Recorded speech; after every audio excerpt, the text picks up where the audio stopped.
सो hi everyone, आज का lecture, आज की क्लास एक प्यारी लाइन के साथ शुरू करते हैं। बहुत बार लाइन बोलता हूं और आज फिर से लाइन बोलूंगा। मुस्कुराए हैं हमेशा, मुस्कुराए हैं हमेशा, छुपाए हैं गम। मुस्कुराए हैं हमेशा, छुपाए हैं गम, तुम्हें तो वक्त बताएगा कौन है हम। ये लाइन आज मैं क्यों बोल रहा हूं? क्योंकि यार आपका बोर्ड एग्जामिनेशन बहुत नजदीक आ चुका है और अब इस टाइम पर मुझे पता है कि आप लोग डीमोटिवेट होते होंगे, आपको डर लगता होगा, खुद पे शक होता होगा, क्या यार मैं कर पाऊंगा, क्या ये मेरे लिए पॉसिबल है? तो यार उन सभी स्टूडेंट्स के लिए बस एक लाइन है जो मैंने अभी बोली, मुस्कुराए हमेशा, छुपाए गम, तुम्हें वक्त बताएगा कौन है। तो मेहनत करो और वक्त को जवाब देने दो। चलो इसी के साथ आज का जो लेक्चर है वो करते हैं शुरू। सबसे पहले कितने बच्चे आ चुके हैं वो बताएं। सबसे पहले अपनी अटेंडेंस लगा लो भाई, फटाफट से अपनी अटेंडेंस लगा लो, अटेंडेंस लगा लो। आगे आगे आगे आगे आगे लिखो भाई, फटाफट से लिखो। और लाइक हो जानी चाहिए वीडियो। अगर तुम इसको लाइक नहीं कर रहे हो स्ट्रीम को तो भाई ऐसा मत करो यार, इतनी मेहनत करता हूं, काफी टाइम बाद ये लेक्चर डला है और उसका रीजन मैंने टेलीग्राम पे स्पेसिफाई कर दिया है। टेलीग्राम अगर आपने ज्वाइन कर रखा होगा तो आपको पता चल गया होगा क्यों इतने टाइम से लेक्चर नहीं डल पाया। बट हाँ, मैंने जिम्मेदारी ली थी पूरी फिजिक्स की, पूरी केमिस्ट्री की, वो मैं करवाऊंगा। फिजिक्स हो चुकी है, केमिस्ट्री के कुछ चैप्टर बचेंगे इसके बाद, वो मैं कराऊंगा, मतलब मैं कराऊंगा। ठीक है, चलो आज का जो चैप्टर है बड़ा ही प्यारा, बड़ा ही सिंपल, बड़ा ही आसान सा चैप्टर है। मतलब ये इतना सिंपल चैप्टर है, अगर तुमने एक बार आज की क्लास में पढ़ लिया और जो क्वेश्चन मैंने तुम्हें प्रैक्टिस करने को दिए तुमने वो कर लिए तो भाई tata bye bye goodbye, बस इतना ही है चैप्टर। बस एसिड बेस एंड सॉल्ट्स बहुत सिंपल है, वन शॉट में कवर कर रहे होंगे आपके 1.5 से 2 घंटे के अंदर पूरा का पूरा हम चैप्टर खत्म करेंगे। और अगर आप किसी भी बोर्ड की प्रिपरेशन कर रहे हो, सीबीएसई, आईसीएसई, एसएससी, अगर आपके बोर्ड के अंदर एनसीईआरटी फॉलो होती है साइंस के लिए, साइंस की एनसीईआरटी जो नोटबुक होती है, जो बुक होती है, अगर आपकी वो फॉलो होती है तो ये लेक्चर आपके लिए है, क्योंकि इसके अंदर पूरी एनसीईआरटी आपकी समाप्त हो जाएगी। ठीक है, तो जल्दी से फटाफट से पहले तो अपनी नोटबुक ले आओ और भाई लिख दो। क्या लिख दो? अरे क्या लिख दो भाई, क्या? अरे भाई जोश लेवल, जोश लेवल कितना है 100 में से? कितना है भाई? लिख दो भाई फटाफट से कमेंट सेक्शन में, भैया इतना है, इतना है। कितना है जोश लेवल? अरे भैया 100 है। चलो ये 100 रहना चाहिए at the end of the lecture तक। ठीक है, चलो तो भैया इस लेक्चर में हमें क्या क्या मिलेगा? तो देखो सबसे पहले तो तुम्हें यहाँ पर यार प्रीमियम लेक्चर मिल रहा है, वो भी फ्री ऑफ कॉस्ट में। मैं तुमसे एक पैसा डिमांड नहीं करता, ना आज, ना कल, ना परसों, ना कभी करूंगा। दूसरी चीज क्या है, आपको इसके नोट्स मिलेंगे। नोट्स का मिलेंगे, टेलीग्राम ज्वाइन कर लेना, वहां मिल जाएंगे, वरना डिस्क्रिप्शन में भी एक लिंक है, वहां भी मिल सकते हैं, बट टेलीग्राम ज्वाइन कर लेना अपडेट्स के लिए। अगला क्या है, पीवाईक्यू, पीवाईक्यू बुकलेट मिल रखी है आपको already. Chapter wise previous year question booklet आपको दे रखी है मैंने, उसकी भी लिंक डिस्क्रिप्शन में। उसके अलावा क्या है, competency based question, MCQ, assertion reasoning, case based question, उनके लिए भी एक अलग से मैंने बुकलेट बना रखी है, प्रैक्टिस बुकलेट, उसकी लिंक भी डिस्क्रिप्शन में। तो सारी चीजें हमारी यार ईएक्सपी आपकी टीम फ्री में देती है, हम एक भी पैसा चार्ज नहीं करते। इसके अलावा सरप्राइज बताऊं, सैंपल पेपर भी आने वाले हैं हमारे, वो भी फ्री में सारे सब्जेक्ट्स के लिए। चलो वो बाद में करते हैं, जब आएंगे तब उसके बारे में बात करेंगे। चलो तो स्टार्ट करते हैं एसिड बेस एंड सॉल्ट से। फटाफट से बिल्कुल नजरें एकदम गड़ाए रखनी है स्क्रीन पर, नजरें और दिमाग गड़ाए रखना है, 1 मिनट को भी हमारा फोकस नहीं हिलना चाहिए। अभी क्या होगा कि बच्चे पढ़ रहे होंगे, अचानक से क्रश का मैसेज आएगा और भैया की वीडियो तो बाद में देख लेंगे, भैया का लेक्चर तो बाद में देख लेंगे, एक रिप्लाई कर देते हैं। अरे भाई, भैया यहाँ पर तुम्हारे लिए काम कर रहे हैं, उस रिप्लाई से तुम्हारी जिंदगी बने ना बने, बट इस लेक्चर को देखने से तुम्हारी जिंदगी बन जाएगी, ये मैं गारंटी देता हूँ। ठीक है, तो चलो शुरू करते हैं। एसिड बेस एंड सॉल्ट बिल्कुल बेसिक से शुरू करना। अगर तुम्हें कुछ नहीं आता तो भी कोई दिक्कत वाली बात नहीं है, और तुम्हें आता है, तुम रिवीजन कर रहे हो तो भी कोई बड़ी बात नहीं है। चलो तो बिल्कुल बेसिक से स्टार्ट कर रहे हैं। What is an acid? Acid क्या होता है? अगर भैया क्वेश्चन हमारे आया व्हाट इज एन एसिड, तो बोर्ड के अंदर हमें क्या लिख के आना है? तो सबसे पहले तो डेफिनेशन पढ़ लो, बट आपको चीजें, कॉन्सेप्ट को पकड़ना है, आपको रटना नहीं है। ऑब्वियस सी बात है, ऐसी डेफिनेशंस आपको रटनी पड़ेंगी, क्योंकि बोर्ड में जब आप ये डेफिनेशन लिख के आओगे तभी आपको नंबर मिलेंगे। बट हमें चीजें रटनी नहीं है, हमें चीजों को समझना ज्यादा है, ज्यादा से ज्यादा हमें गेन करना है, क्योंकि आप जितना सीखोगे उतना ज्यादा आपके कॉम्पिटेंसी बेस्ड क्वेश्चन में फायदा होगा। ठीक है, चलो तो क्या है, N acid is a hydrogen containing substance. भैया एसिड क्या होती है? देखो रटने की कोई बात नहीं है, आपको एसिड पता है, आपने कभी लैब में गए हो अपनी स्कूल की, अगर कभी गए हो तो आपको पता होगा HCl, H2SO4 एसिड होती है ना भैया, बहुत खतरनाक एसिड होती है, हाथ वाथ जल जाता है उनसे, वो बहुत खतरनाक एसिड। तो उन सभी के अंदर क्या कॉमन होता है? क्या कॉमन होता है? कॉमन जोन सभी के अंदर होता है वो मेरे मित्र होता है H, H2SO4, HCl, सब में। तो इसका मतलब क्या, एसिड एक ऐसा सब्सटेंस है जो that is capable of donating a proton, मतलब वो अपना जो हाइड्रोजन है वो निकाल कर किसी और को दे सकता है, उसको हम बोलते हैं एसिड। बहुत बेसिक डेफिनेशन है, वैसे एसिड की बहुत अलग अलग डेफिनेशन होती है, बट जो डेफिनेशन आप बोर्ड में लिख के आ सकते हो वो है ये, an acid is an hydrogen containing substance that is capable of donating proton to another substance. ठीक है, एसिडिक और बेसिक के बारे में ज्यादा डेप्थ में नहीं जाऊंगा क्योंकि आपको इतना बेसिक तो पता ही होगा, एसिड क्या होता है, एसिड आपने बहुत सारे अपनी लैब में देखे होंगे। बेसिक क्या होता है, जो अपना नहाने वाला साबुन होता है वो बेसिक होता है, ऐसी चीजें आपको पता होंगी, उतनी डेप्थ में नहीं जाऊंगा। चलो आगे बात करते हैं। Acid solution turns blue litmus into red. भैया ब्लू लिटमस एक पेपर होता है, आपने पढ़ा होगा, लिटमस पेपर होता है। एसिड ब्लू लिटमस को रेड में बदल देता है। वैसे लिटमस पेपर के बारे में अभी जब आगे चलेंगे, इंडिकेटर्स वगैरह पढ़ेंगे तब बात कर लेंगे भैया, कोई दिक्कत वाली बात नहीं है। बट अभी वैसे बता रहा हूं कि एसिड क्या करता है भाई, ब्लू लिटमस को रेड में बदल देता है। और बेस क्या करता है, बेस रेड लिटमस को ब्लू में बदल देता है। अब एक होशियार सा बच्चा आया और उसने पूछा, भैया एक बात बताओ, आपने कहा कि एसिड जो है वो ब्लू को रेड में बदल देता है, बट अगर मैं रेड लिटमस ही दे दूं तो किस में बदलेगा? तो मैंने कहा भाई किसी में नहीं बदलेगा। अगर तू रेड लिटमस देगा एसिड को तो वो रेड का रेड ही रहेगा, कलर चेंज नहीं करेगा। ठीक है, चलो आगे बढ़ते हैं। एग्जाम्पल क्या है, HCl, HNO3, H2SO4, ऐसे बहुत सारे अपने एग्जाम्पल होते हैं। ये आपको एग्जाम्पल्स आने चाहिए क्योंकि यार एसिड के नाम तो बेसिक से आपको आने चाहिए, ये बहुत बेसिक एसिड्स हैं ये तीनों के तीनों। चलो आगे बढ़ते हैं। आगे क्या है, apart from the strong acid in our stomach human bodies are known. अच्छा ये छोड़ो, ये डेफिनेशन छोड़ो, मैं आपको समझाता हूँ। खेलने जाते हो, फुटबॉल खेलते हो, कुछ तो गेम खेलते हो कभी कभार, तो क्या होता है ना, कभी कभार अपने ना पैर में क्रैम्प्स आ जाते हैं, हाथ में क्रैम्प्स आ जाते हैं, जो बहुत अचानक से पेन होता है ना, बहुत ज्यादा। मेरे बहुत आते थे मैं जब फुटबॉल खेलता था। तो वो क्यों आते हैं, क्योंकि आपकी बॉडी के अंदर लैक्टिक एसिड प्रोड्यूस हो जाती है, और वो जो लैक्टिक एसिड है ना वो बहुत ज्यादा पेन देती है। तो इसका मतलब ह्यूमन बॉडी के अंदर भी एसिड प्रोड्यूस हो सकती है भाई। तो देखो एसिड हर जगह, ह्यूमन बॉडी के अंदर भी प्रोड्यूस हो सकती है, और स्टमक में तो होती है एसिड, वो तो आपको पता ही है, वो तो हम सबको पता है। सेकंड बात करते हैं बेस की। आ जाओ भाई, देखो साथ साथ में नोट करते चलना। मैं आपको देखो एक बात फिर बोल रहा हूं, किसी और के नोट्स फॉलो मत किया करो। जैसे आप मेरे लेक्चर देख रहे हो तो आपको उसी टाइम पर बैठ के नोट्स बनाते रहने साथ साथ में, सबसे बेस्ट स्ट्रेटजी है। अगर आप सोच रहे हो भैया आज सीख लेंगे, कल वापस से आएंगे आपकी वीडियो पे और फिर नोट्स बनाएंगे, मूर्खता कर रहा है। क्या कर रहा है, मूर्खता कर रहा है। ऐसी मूर्खता मत कर, साथ साथ में लिखते रहे। चल, what is base? Base are the chemical substance which have a bitter taste, are soapy to touch and turns red litmus to blue. ठीक है, it dissolves in a water to produce hydroxide ion. अगर इतनी बड़ी definition याद नहीं करनी तो simple सी बात ये याद रखना कि बेस वो सब्सटेंस होते हैं जो वाटर में डिसॉल्व होते ही हाइड्रोक्साइड आयन छोड़ते हैं। भैया हाइड्रोक्साइड आयन क्या होते हैं, OH नेगेटिव, ये होता है हाइड्रोक्साइड आयन। ठीक है, ठीक है, हो गया, समझ आ गया।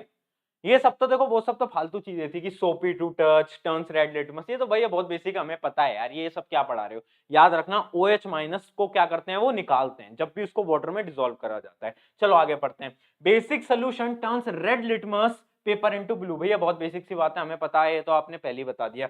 एग्जाम्पल क्या है, एग्जाम्पल देखो NaOH। NaOH को अगर मैं खोलूंगा तो पता क्या होता है उसके अंदर, जैसे उसको मैं वाटर के अंदर डालूंगा, इमेजिन करो NaOH को मैंने वाटर के अंदर डाल दिया, ठीक है, जैसे ही मैंने इसको गिराया वाटर के अंदर तो क्या होगा, OH माइनस अलग हो जाएगा, OH माइनस अलग हो जाएगा और Na अलग हो जाएगा। देखो देखो देखो, सही है, सही है। अब बहुत बच्चे पूछेंगे भैया ये ब्रैकेट में AQ क्या लिखा है, तो मैं उन्हें बोलूंगा थप्पड़ पड़ेगा खींच के, पिछले क्लास के अंदर एक्वस सॉल्यूशन के बारे में पूरी बात करी थी, तो उस लेक्चर को देख क्या बेटा, उसके बिना काम नहीं चलेगा है ना। तो ऐसी चीजें याद रखा करो, ऐसी चीजें मत भूलना। चलो बहुत बढ़िया, NaOH किसमें होता है ये हम समझ गए, बेसिक प्रॉपर्टी क्या होती है, बेसिस क्या होते हैं बेसिकली हम ये समझ गए। आगे बढ़ते हैं, अगला क्या है, व्हाट आर एल्कलीज। देखो एल्कलाइज क्या होती है, एल्कलाइज कुछ नहीं होती, एल्कलाइज भी बेस ही होता है, base that are soluble in water, मतलब एक कुछ ऐसे बेस जो कि पानी के अंदर मिल सकते हैं। तो कुछ चीजें होती हैं जो कि पानी के अंदर मिल सकती हैं, कुछ होती हैं जो कि पानी के अंदर नहीं मिल सकती। वो बेसिस जो कि पानी के अंदर मिल जाते हैं उनको हम क्या कहते हैं, एल्कलाइज बोलते हैं, और जो पानी के अंदर नहीं मिलते वो दूसरे आते हैं। ठीक है, तो एल्कलाइज के एग्जांपल क्या होते हैं, सोडियम हाइड्रोक्साइड है ना, NaOH, जो अभी हम पढ़ रहे थे NaOH, ये पानी के अंदर मिल जाता है। दूसरा क्या है, पोटेशियम हाइड्रोक्साइड KOH, और कैल्शियम हाइड्रोक्साइड CaOH2। देखो यार स्टूडेंट्स, अगर आपको अभी तक नाम से फॉर्मूला निकालना नहीं आया, जैसे अगर मैं कोई केमिकल नाम पढ़ रहा हूं और अगर आपको फॉर्मूला निकालना नहीं आया तो बहुत बड़ी समस्या में हो आप। जैसे ही मैंने बोला आपसे सोडियम हाइड्रोक्साइड तो दिमाग में आपके चमकना चाहिए NaOH। हाँ, दूसरा मैंने बोला क्या, पोटेशियम हाइड्रोक्साइड KOH। जैसे ही मैंने बोला कैल्शियम हाइड्रोक्साइड CaOH2। अगर आपको ये फॉर्मूला नहीं आए हैं अभी तक तो आप बहुत बड़ी दुविधा में हो, और ये फॉर्मूलाज बनाना सीख लो और इन चीजों को याद करना सीख लो। वैसे 9th में हम सीख लेते हैं चीजें, बट जिन्होंने नहीं सीखी प्लीज थोड़ा सा ज्यादा आपको मेहनत करनी पड़ेगी। चलो आगे बढ़े, आगे बढ़े। यहां तक क्लियर है क्या, यहां तक क्लियर है क्या, जल्दी बोलते चलो, क्लियर है, आगे बढ़ जाएं, आगे बढ़ जाएं, बहुत बढ़िया बहुत बढ़िया। आगे बढ़ते हैं, व्हाट आर सॉल्ट्स। देखो सॉल्ट्स कुछ नहीं होते, सॉल्ट्स अपना जैसे अपना खाने वाला नमक होता है ना, वैसे सॉल्ट क्या होता है, तो सॉल्ट क्या होते हैं ये प्रोड्यूस होते हैं जब एक एसिड और एक बेस मिलता है, जब एक एसिड और एक बेस मिलता है, एक एसिड आया एक बेस आया, दोनों मिले, दोनों मिलके क्या हुआ, एक सॉल्ट बाहर आया प्लस H2O बाहर आता है। वो मैं अभी एग्जांपल से समझाता हूं। तो याद रखना सॉल्ट कब प्रोड्यूस होता है, जब एक एसिड और एक बेस मिलते हैं तो उससे एक सॉल्ट प्रोड्यूस होता है। सॉल्ट जो होता है ना वो एसिडिक सॉल्ट भी हो सकता है, बेसिक सॉल्ट भी हो सकता है, अभी वो भी समझाऊंगा, ज्यादा टेंशन लेने की बात नहीं है। चलो आगे बढ़ते हैं। आगे क्या है, अरे ये तो कुछ नहीं है, ये तो मैं साइंटिस्ट हूं आपके, ये है प्रशांत भैया, है ना। जब खाने में नमक डालते हो मैं सोचता हूँ कि ये जो खाना है इसके अंदर मैं क्या डाल रहा हूँ, NaCl। तो मैं जब ऐसे घर में नमक वमक डाल रहा होता हूँ तो मैं थोड़ा सा ज्ञान दे देता हूँ घर वालों को कि आपको पता है इसका साइंटिफिक नाम क्या है, आपको पता है इसकी प्रॉपर्टी क्या है। फिर वो अलग बात है, घर वाले मुझ में 2 थप्पड़ मारते हैं, बट ठीक है, वो सब चलता है। चलो आगे चलते हैं। अब देखो, अब आ रहा है सबसे इंपॉर्टेंट पार्ट। अभी तक हम बहुत बेसिक पढ़ रहे थे, डेफिनेशंस बहुत बेसिक, अब आ रहा है सबसे इंपॉर्टेंट पार्ट देखना, chemical properties of acid and base. याद रखना मित्रों, जब भी मेरा एसिड और बेस मिलता है तो वो एक तो सॉल्ट बनाती है और वाटर बनाता है, मतलब H2O निकालता है, याद रखना। और ये जो सॉल्ट हैं ये 2 प्रकार के हो सकते हैं, एक होता है एसिडिक सॉल्ट और एक होता है बेसिक सॉल्ट। बेसिक सॉल्ट कौन सा होता है, एसिडिक सॉल्ट कौन सा होता है, इमेजिन करो, जो एसिड आप ले रहे हो, जो एसिड आप ले रहे हो बहुत ज्यादा स्ट्रॉन्ग है, बहुत ज्यादा एसिडिक है, और जो आप बेस ले रहे हो वो थोड़ा कम बेसिक है, तो क्या होगा, तो जो सॉल्ट फॉर्म होगी वो एसिडिक सॉल्ट होगी। और अगर आप एसिड की जो एसिडिटी है वो बहुत कम है और बेस की जो बेसिसिटी है वो बहुत ज्यादा है, तो क्या होगा, तो भाई बेसिक सॉल्ट होगा। इसका भी डेफिनेशन भी आगे लिखवा दूंगा, टेंशन की बात नहीं है, बट ये बेसिक्स आप एग्जांपल समझो। एसिड बेस मिलेंगे, सॉल्ट प्लस H2O निकलेगा। क्लियर है यहां तक, किसी को कोई भी समस्या है तो जल्दी से जल्दी से बता दो, जल्दी से बता दो, है ना। चलो यहां तक क्लियर। अच्छा इसके कई एग्जांपल हैं क्या, 1 मिनट में देख लेता हूं आगे, अगर इसके एग्जांपल हैं तो आपको एग्जांपल से समझाऊं तो वो ज्यादा से ज्यादा बेस्ट रहेगा। 1 मिनट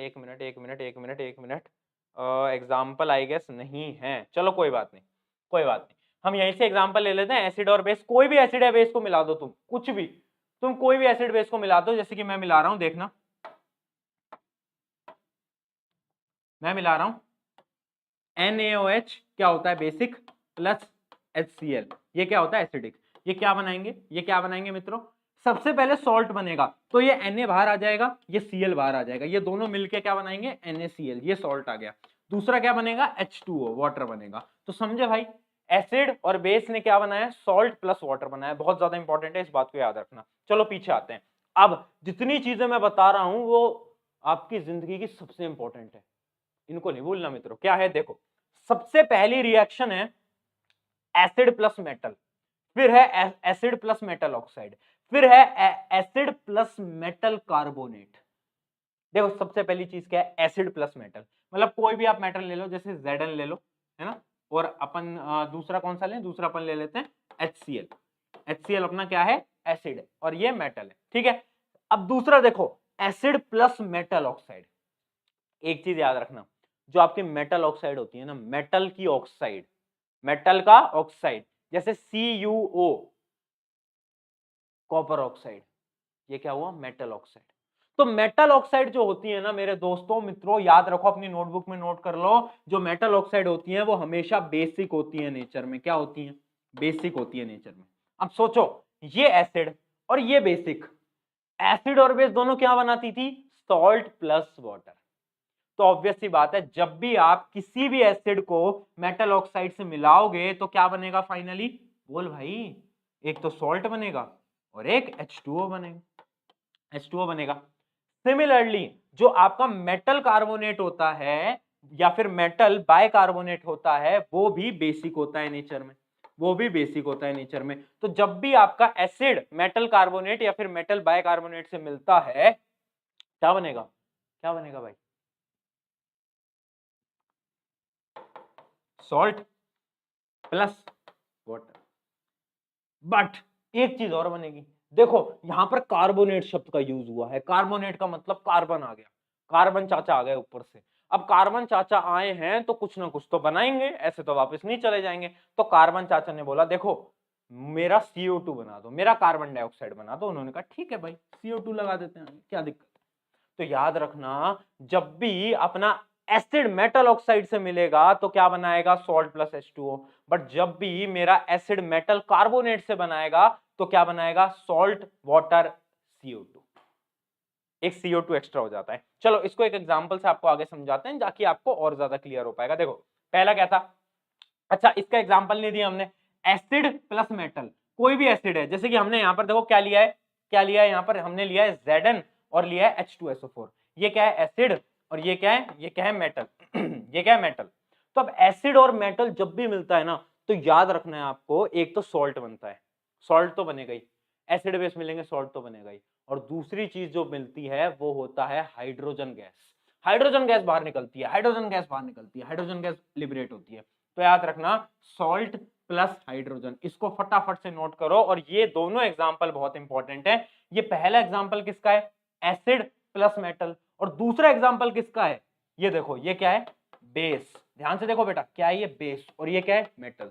जब बेस और मेटल मिलते हैं तब भी क्या होता है, तब भी सॉल्ट बनता है। और दूसरा क्या बनता है भैया, दूसरा सेम हाइड्रोजन जाता है। समझ गए एग्जांपल से, समझ गए कि भैया जब भी metal acid, salt hydrogen, metal base, salt hydrogen, same. चलो इन दोनों एग्जांपल को नोट करेंगे फटाफट से।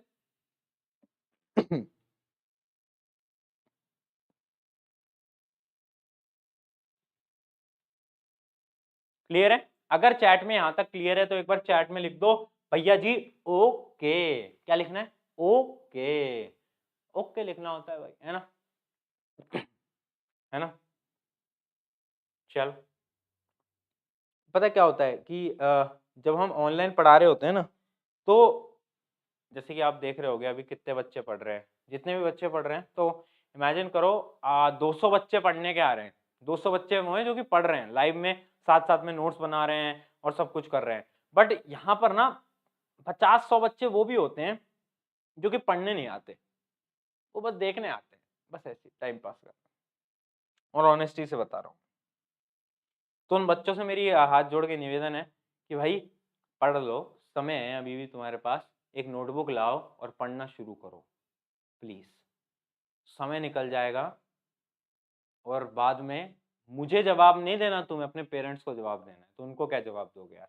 चलो एक एक्टिविटी बताता हूँ, आपकी एनसीईआरटी के अंदर ना एक एक्टिविटी दे रखी है, मुझे पता है ये तुम्हें अभी विजिबल नहीं होगा स्क्रीन के ऊपर, थोड़ा बहुत विजिबल होगा।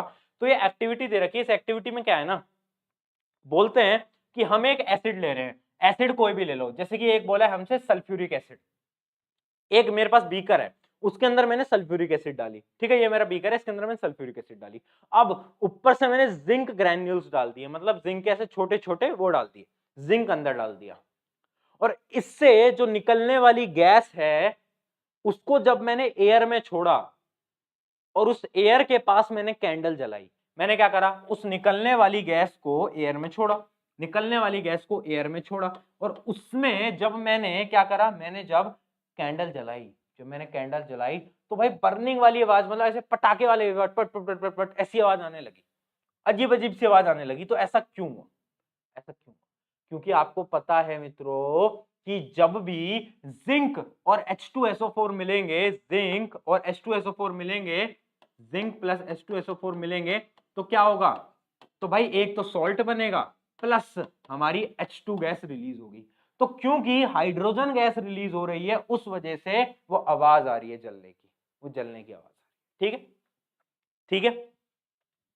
ये एक्टिविटी बहुत बार पूछी गई है आपके एग्जामिनेशन में कि भाई ऐसा क्यों होता है, व्हाई, गिव द रीजन, या फिर असर्शन रीजनिंग वाले क्वेश्चन में आ सकता है कि भाई ऐसी आवाज आने लगी और उसके रीजन है due to liberation of hydrogen. तो कौन सी स्टेटमेंट ट्रू है, दोनों स्टेटमेंट ट्रू हैं, तो वो वाले असर्शन रीजनिंग को प्रैक्टिस कर लेना। कहां से प्रैक्टिस करना है, हमारी एक बुकलेट है उससे प्रैक्टिस कर लेना। ठीक है, चलो आगे करते हैं। अब देखो अगला क्या था, reaction of metal carbonate and hydrogen carbonate. जैसे कि मैंने आपको बताया था कि यार भैया मेटल कार्बोनेट से हाइड्रोजन कार्बोनेट का क्या रिएक्शन होता है, तो मैंने आपको बताया था कि एसिड के साथ जब भी रिएक्शन होगा सॉल्ट बनेगा, वाटर बनेगा और CO2 निकलेगा, है ना। कार्बन चाचा आए हैं तो कुछ तो लेके जाएंगे, तो भाई क्या लेके गए, CO2 लेके गए। तो एक एग्जाम्पल से देख लो, ये रहा अपना एग्जाम्पल, ये अपना एग्जाम्पल है, ये क्या है, ये अपना है क्या भाई, ये अपना है क्या, मेटल कार्बोनेट, और ये क्या है, एसिड, ये क्या है, एसिड। तो ये एग्जांपल को नोट कर लो। और नीचे वाला एग्जांपल क्या है, नीचे वाला एग्जांपल भी वही है, सेम ही है, बस शायद इक्वेशन को बैलेंस करा है या क्या करा है, क्योंकि एग्जांपल तो सेम ही दिख रहा है मेरे को, कोई चेंज नहीं है उसमें। अच्छा, नीचे वाली इक्वेशन कॉमन थी, ऊपर वाली को शायद बैलेंस कर दिया गया है। ठीक है, तो इसको काट दो, ऊपर वाली ही डायरेक्टली लिख दो। अच्छा सॉरी सॉरी सॉरी, नहीं नहीं नहीं, सेम नहीं है, सेम नहीं है, माय मिस्टेक माय मिस्टेक। ये है, देखो ये क्या है, ये देखो Na2CO3, ये क्या है, मेटल कार्बोनेट। और नीचे वाला जो है NaHCO3 है, वो है मेटल हाइड्रोजन कार्बोनेट। तो दोनों के रिएक्शन हमें दे रखे हैं, बाकी कुछ भी नहीं है। वैसे ये जो दो चीजें हैं ना हमारी, Na2CO3 और अपने NaHCO3, इसके बारे में भी हम डिटेल में आगे पढ़ेंगे, क्योंकि ये दोनों बहुत इंपॉर्टेंट है। सोडियम बाइकार्बोनेट, ये दोनों बहुत इंपॉर्टेंट है, आगे आगे हम पढ़ेंगे जब हम वॉशिंग सोडा के बारे में बात करेंगे। चलो आगे बढ़े, क्लियर है। क्या बनाएगा, acid plus metal carbonate, salt, water, carbon dioxide. आगे बढ़ते हैं, अगला देखो, अगला भी मैं आपको बता चुका हूं, जब भी मेटल ऑक्साइड और एसिड मिलेंगे, जब भी मिलेंगे तो क्या बनाएंगे, सॉल्ट और वाटर बनाएंगे। मैंने आपको बताया ये बेसिक होता है नेचर में, ये एसिडिक है, तो क्या बनाएंगे, सॉल्ट प्लस वाटर। एग्जांपल देख लो, CuO plus HCl equals to CuCl2 plus H2O। बहुत सिंपल एग्जांपल है। अब इनके क्वेश्चन आते कैसे हैं, इनके क्वेश्चन बहुत बार आ सकते हैं, आपके 1 मार्क्स में भी आ सकते हैं, 2 मार्क्स में भी आ सकते हैं, क्योंकि डायरेक्टली स्टेटमेंट में गिवन होगा कि एक चीज बता, या तो डायरेक्टली ऐसे आ जाएगा कि भाई जब भी हमारा मेटल ऑक्साइड मिलता है एसिड से तो क्या रिएक्शन होती है, या फिर 1 मार्क क्वेश्चन में आपको कोई रिएक्शन गिवन होगी, जैसे कि आपको ये रिएक्शन का ये पार्ट गिवन होगा, ये पार्ट गिवन होगा, तो आपको बताना है कि आगे क्या बनेगा, प्रोडक्ट में क्या बनेगा, तो आपको ये दो चीजें लिखनी होंगी। तो ऐसे क्वेश्चन भी आ सकते हैं। ठीक है, ठीक है, बट ज्यादा चांसेस है ये चैप्टर के जो क्वेश्चन है ना वो आपके थोड़े मतलब केस बेस्ड टाइप क्वेश्चन में आएंगे, असर्शन रीजनिंग में ज्यादा आएंगे। इन 1 मार्क 2 मार्क पे आने की चांसेस बहुत कम है। चलो, बहुत सारे बच्चे बोल रहे हैं भैया वो कार्बन एंड कंपाउंड समझ नहीं आ रहा, उसको पढ़ा दो, उसको भी पढ़ाएंगे, सब्र रखो, तुम्हारा सिलेबस खत्म करवा के मानेंगे, तुम्हें साइंस में फुल मार्क्स दिला के मानेंगे, ये तो हमने दृढ़ निश्चय कर लिया है। आगे देखते हैं। अब देखो अगली रिएक्शन देखो, reaction of non metallic oxide. जब तक हम क्या पढ़ रहे थे, मेटेलिक ऑक्साइड, बट अब आ गया non metallic oxide with basis, with with basis.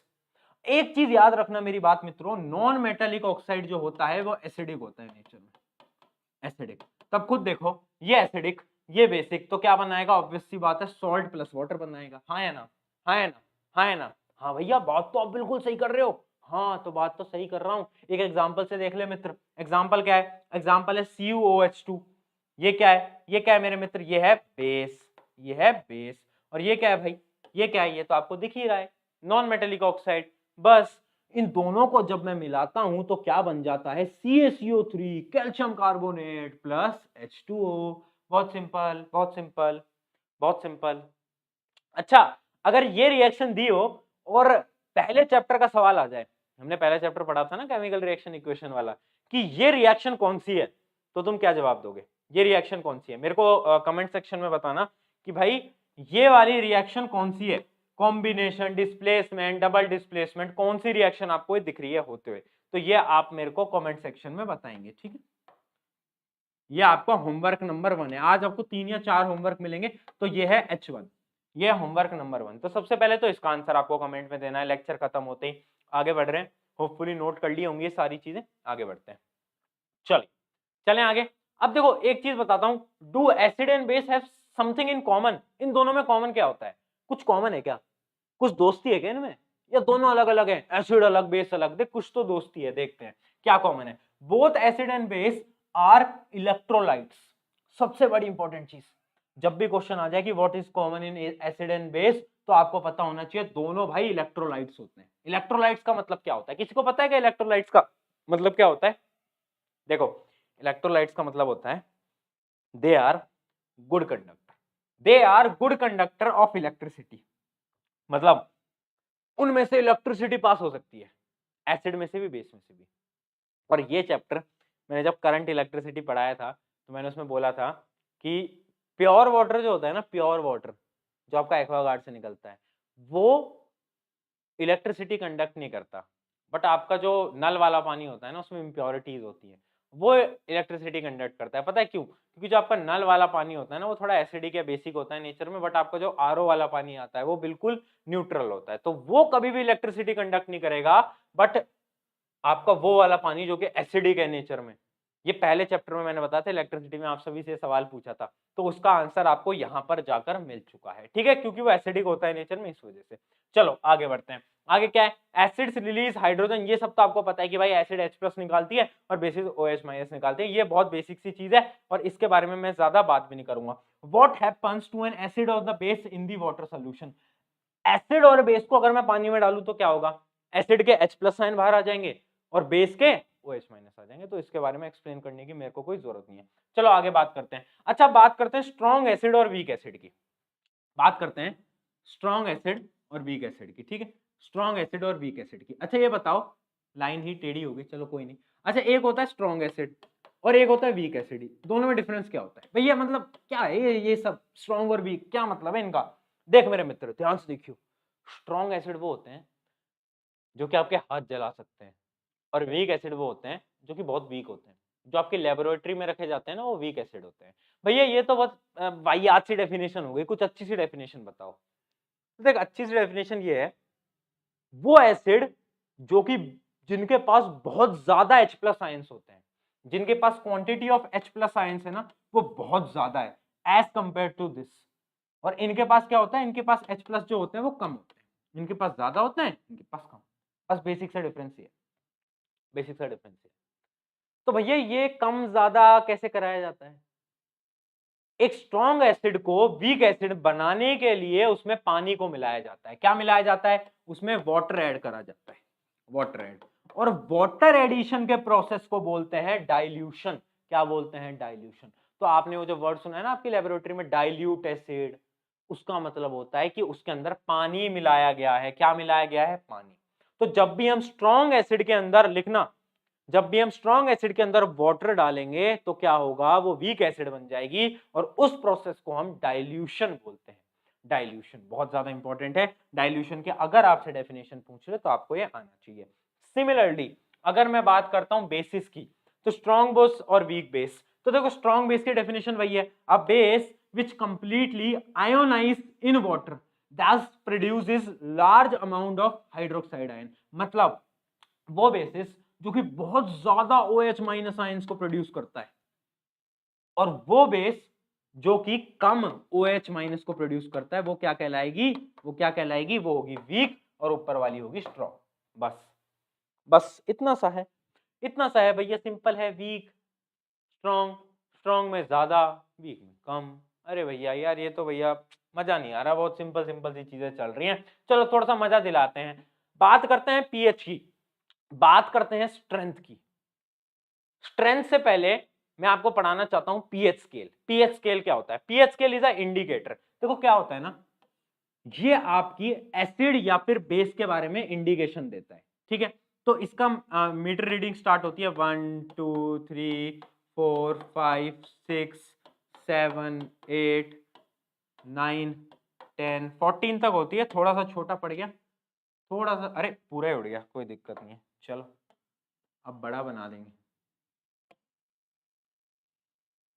ठीक है, तो मतलब समझ गए ना 14। तो ऐसे 14 तक इसकी रीडिंग होती है पीएच की। ये क्या है, ये है हमारा पीएच स्केल, इस बात को आपको याद रखना है। अब देखो पीएच स्केल क्या इंडिकेट करता है, पीएच स्केल का 7 नंबर इंडिकेट करता है कि भाई न्यूट्रल है, न्यूट्रल है, ना ही क्या है बेस है, ना ही क्या है, ना ही बेस है, ना ही एसिडिक है। अगर 7 से ज्यादा दिखा रहा है पीएच नंबर, अगर पीएच टेबल आपकी 7 से ज्यादा दिखा रही है तो समझ जाना वो कंपाउंड जो है वो बेसिक है, वो कंपाउंड बेसिक। और अगर 7 से कम दिखा रहा है तो समझ जाना वो कंपाउंड क्या है, वो कंपाउंड है एसिडिक। ये दो चीजें आपको याद रखनी है।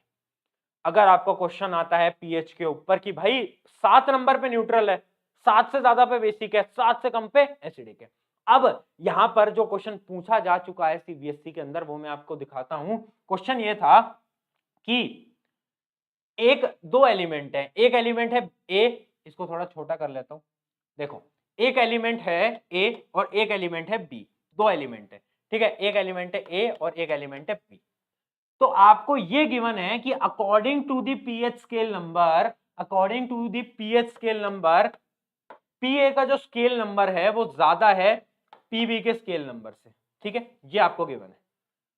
अब ये बताओ कौन सा ज्यादा एसिडिक इन नेचर है, कौन सा ज्यादा एसिडिक इन नेचर है, ए ज्यादा है या फिर बी ज्यादा है।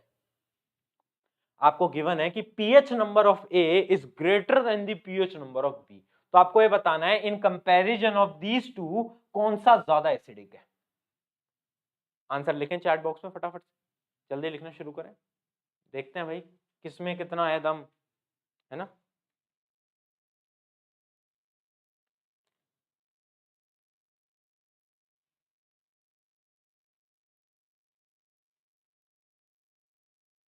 सही, बहुत सही, बहुत सारे बच्चों को समझ आ गया। देखो इसमें क्या गिवन है कि भाई पीए ग्रेटर देन पीबी, इसका क्या मतलब है, पीएच स्केल पे पीबी, पीए का नंबर पीबी से ज्यादा है। इमेजिन करो अगर पीए ज्यादा है तो पीए 9 पे है और अपना पीबी 4 पे है, तो एसिडिक कौन सा हुआ, 4 वाला, है ना बात। तो इसका मतलब जिसका पीएच स्केल नंबर जितना कम वो उतना ज्यादा एसिडिक, तो ऑब्वियस सी बात है आंसर विल बी बी। जिन जिनने बी उत्तर दिया था वो बिल्कुल सही थे। इस प्रकार से इसमें क्वेश्चन आते हैं। ये क्या है पीएच स्केल, ये क्या है इंडिकेटर, जितना ज्यादा पीएच स्केल का नंबर होगा उतना कम एसिडिक होगा, उतना ज्यादा बेसिक होगा।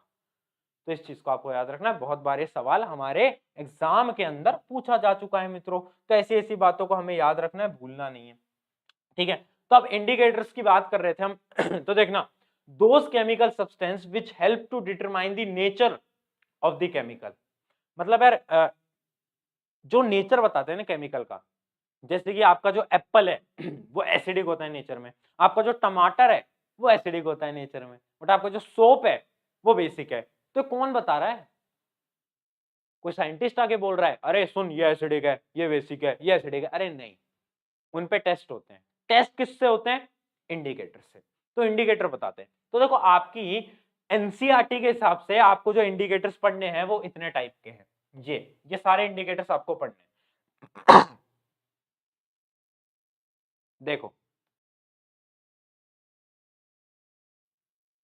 देखो ये जो इंडिकेटर्स हैं ये सारे आपको पढ़ने, एंड मैं आपको बताता हूँ एक एक करके। सबसे पहले रेड लिटमस, ब्लू लिटमस, फिर है टर्मरिक, फिर है फिनोप्थिलीन, फिर है मिथाइल ऑरेंज, और इन पांचों पे क्वेश्चन पूछे जा चुके हैं। इसका मतलब पांचों में से एक भी नहीं आप छोड़ सकते, आपको याद रखना है। क्वेश्चन कैसे आते हैं, क्वेश्चन जैसे अभी आपको लिटमस पेपर का तो बहुत सिंपल है, आपको पता है कि अगर मैं रेड लिटमस पेपर पे बेस डालूंगा, अगर मैं बेस डालूंगा तो कलर क्या हो जाएगा, टर्न्स ब्लू हो जाएगा।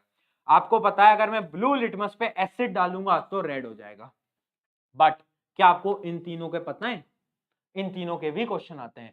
टर्मरिक में अगर मैं एसिड डालूंगा तो वो बदलेगा नहीं, बट अगर मैं टर्मरिक में क्या डालूंगा, बेस, तो क्या हो जाएगा, रेड हो जाएगा, ठीक है।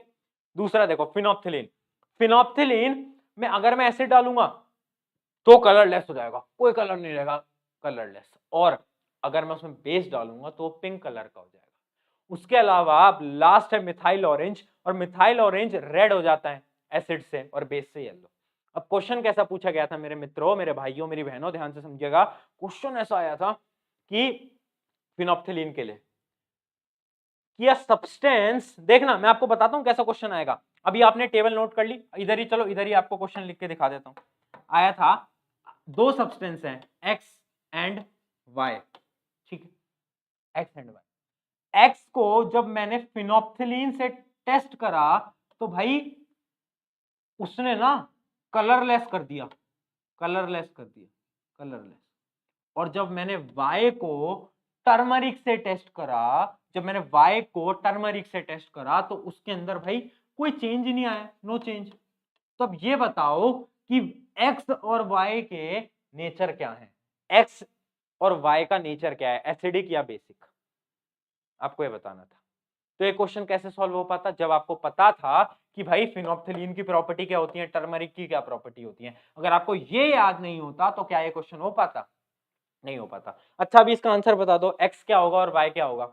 ऑब्वियस सी बात है, टेबल से अब तो दिख ही रहा है कि एक्स भी एसिडिक होगा और वाई भी एसिडिक होगा, वेरी सिंपल। ठीक है, तो यार मैं यहां पर ना आपको केवल बोर्ड्स एग्जामिनेशन के लिए तैयार नहीं करना चाहता, मतलब बेसिकली एम तो वही है, बट मैं आपको चाहता हूं कि यार आप ना थोड़ा लॉजिकल सोच पाओ, क्योंकि जिंदगी में जितना आप लॉजिकल सोचोगे उतना ज्यादा आपके बाद में जाकर काम आएगा। क्योंकि अगर आप आज ये पढ़ लोगे टेबल एंड आप समझोगे नहीं बस मैंने रट ली भैया पता नहीं क्या काम था इसका, काम भी तो समझो। ऐसे क्वेश्चन सॉल्व करने के लिए लॉजिक लगाना सीखो, जितना ज्यादा लॉजिक लगाना सीखोगे ना मेरे मित्र उतनी ज्यादा लाइफ आसान होती जाएगी। जितना तुम कम रटोगे उतना ज्यादा आपके लिए अच्छा रहेगा। एजुकेशन सिस्टम इज चेंजिंग, अब जो जितना रटेगा वो उतना नीचे जाएगा, चीजों को समझना स्टार्ट करो। चलो आगे बढ़े, आगे बढ़े। चलो अब एक और इंडिकेटर है जिसको हम बोलते हैं ओल फैक्ट्री इंडिकेटर, ये भी आपके एनसीईआरटी के अंदर है। अब देखो ओल फैक्ट्री, इसको याद करने का एक तरीका बताता हूँ। ओल फैक्ट्री, फैक्ट्री क्या होती है, फैक्ट्री से धुआं आती है, फैक्ट्री से धुआं आती है तो हमें पता है। तो जो धुआं होती है उसको स्मेल कर पाते हो ना, धुआं से आपकी जो स्मेल पावर होती है वो खराब सी हो जाती है, आपको गंदी गंदी स्मेल आने लगती है। तो याद रखना जब भी नाम आ जाए ओल फैक्ट्री इंडिकेटर तो that will be related to smell, that will be related to smell, या फिर हम अगर उसको साइंटिफिक भाषा में बोले तो ओडोर। क्या होता है ओडोर, क्या होता है ओडोर, ठीक है। तो हमारा ऑल फैक्ट्री इंडिकेटर वो इंडिकेटर होते हैं जो कि अपनी ओडोर को बदल लेते हैं, जो कि अपनी स्मेल को बदल लेते हैं जैसे ही हमारा एसिडिक या फिर बेसिक मीडियम आता है। तो ऑल फैक्ट्री इंडिकेटर्स कौन से इंडिकेटर्स हैं, जो कि अपनी स्मेल को बदल लेते हैं, जो कि अपने ओडोर को बदल लेते हैं जैसे ही उसमें एसिडिक या बेसिक सब्सटेंस आता है। तो ये एक अलग तरीके के इंडिकेटर है जो कि आपके एनसीईआरटी में पढ़ने तो हमें है ही, ठीक है। एग्जाम्पल क्या है, वनीला, अनियन, ठीक है, वनीला और अनियन, ये आप एग्जाम्पल आपको याद रखने हैं। चलिए आगे बढ़े, नोट डाउन कर लिया इसको, नोट डाउन करते चलना, कुछ भी छोड़ना नहीं है ना, कुछ भी नहीं छोड़ना, कुछ भी नहीं छोड़ना, नोट डाउन करते चलना भाई। आई नो थोड़ा सा लंबा चैप्टर हो सकता है ना, बट आपको मैं करा दूंगा, 1.5 से 2 घंटे के अंदर करा दूंगा, 2 घंटे से ऊपर तो नहीं जाएगा, ये मेरी आपसे गारंटी है, टेंशन की बात नहीं है। अब देखो लास्ट आता है अपना यूनिवर्सल इंडिकेटर। तो यूनिवर्सल इंडिकेटर क्या होता है, जो सारे यूनिवर्स को इंडिकेट करता है, अरे नहीं नहीं, यूनिवर्सल इंडिकेटर क्या होता है, दो substance which not only detect nature of the other chemical but also determine their acid and basic strength। Universal indicator वो नहीं होता, बच्चों को लगता है, मैंने बहुत स्टूडेंट से बात करी है, मैंने उससे पूछा कि व्हाट इज यूनिवर्सल इंडिकेटर, भैया जो कि सारे सब्सटेंस को बता दे कि एसिडिक है बेसिक है। अरे मूर्ख नहीं, यूनिवर्सल इंडिकेटर केवल एसिडिक या बेसिक नेचर नहीं बताता, वो आपको बताता है कि कितना एसिडिक है और कितना बेसिक है, मतलब स्ट्रेंथ भी बताता है। इस वजह से उसको हम बोलते हैं यूनिवर्सल इंडिकेटर। और उसका बेस्ट एग्जांपल है पीएच पेपर, जिसके बारे में हम बात ऑलरेडी कर चुके हैं 1 से लेकर 14 तक, और उस पर हम न्यूमेरिकल जो क्वेश्चन आया हुआ है वो भी हम कर चुके हैं, ठीक है। तो यूनिवर्सल इंडिकेटर क्या होता है, जो कि बेसिक और एसिडिक स्ट्रेंथ भी बताता है। ये बात याद रखना, ज्यादा लोगों को बतानी नहीं होती है, क्योंकि बोर्ड में बच्चे डेफिनेशन उल्टी फुल्टी लिख के आते हैं और उनके नंबर कट जाते हैं। बट तुम पढ़ रहे हो तो ये वाली डेफिनेशन लिखना, नंबर पूरे आएंगे, ठीक है। चलो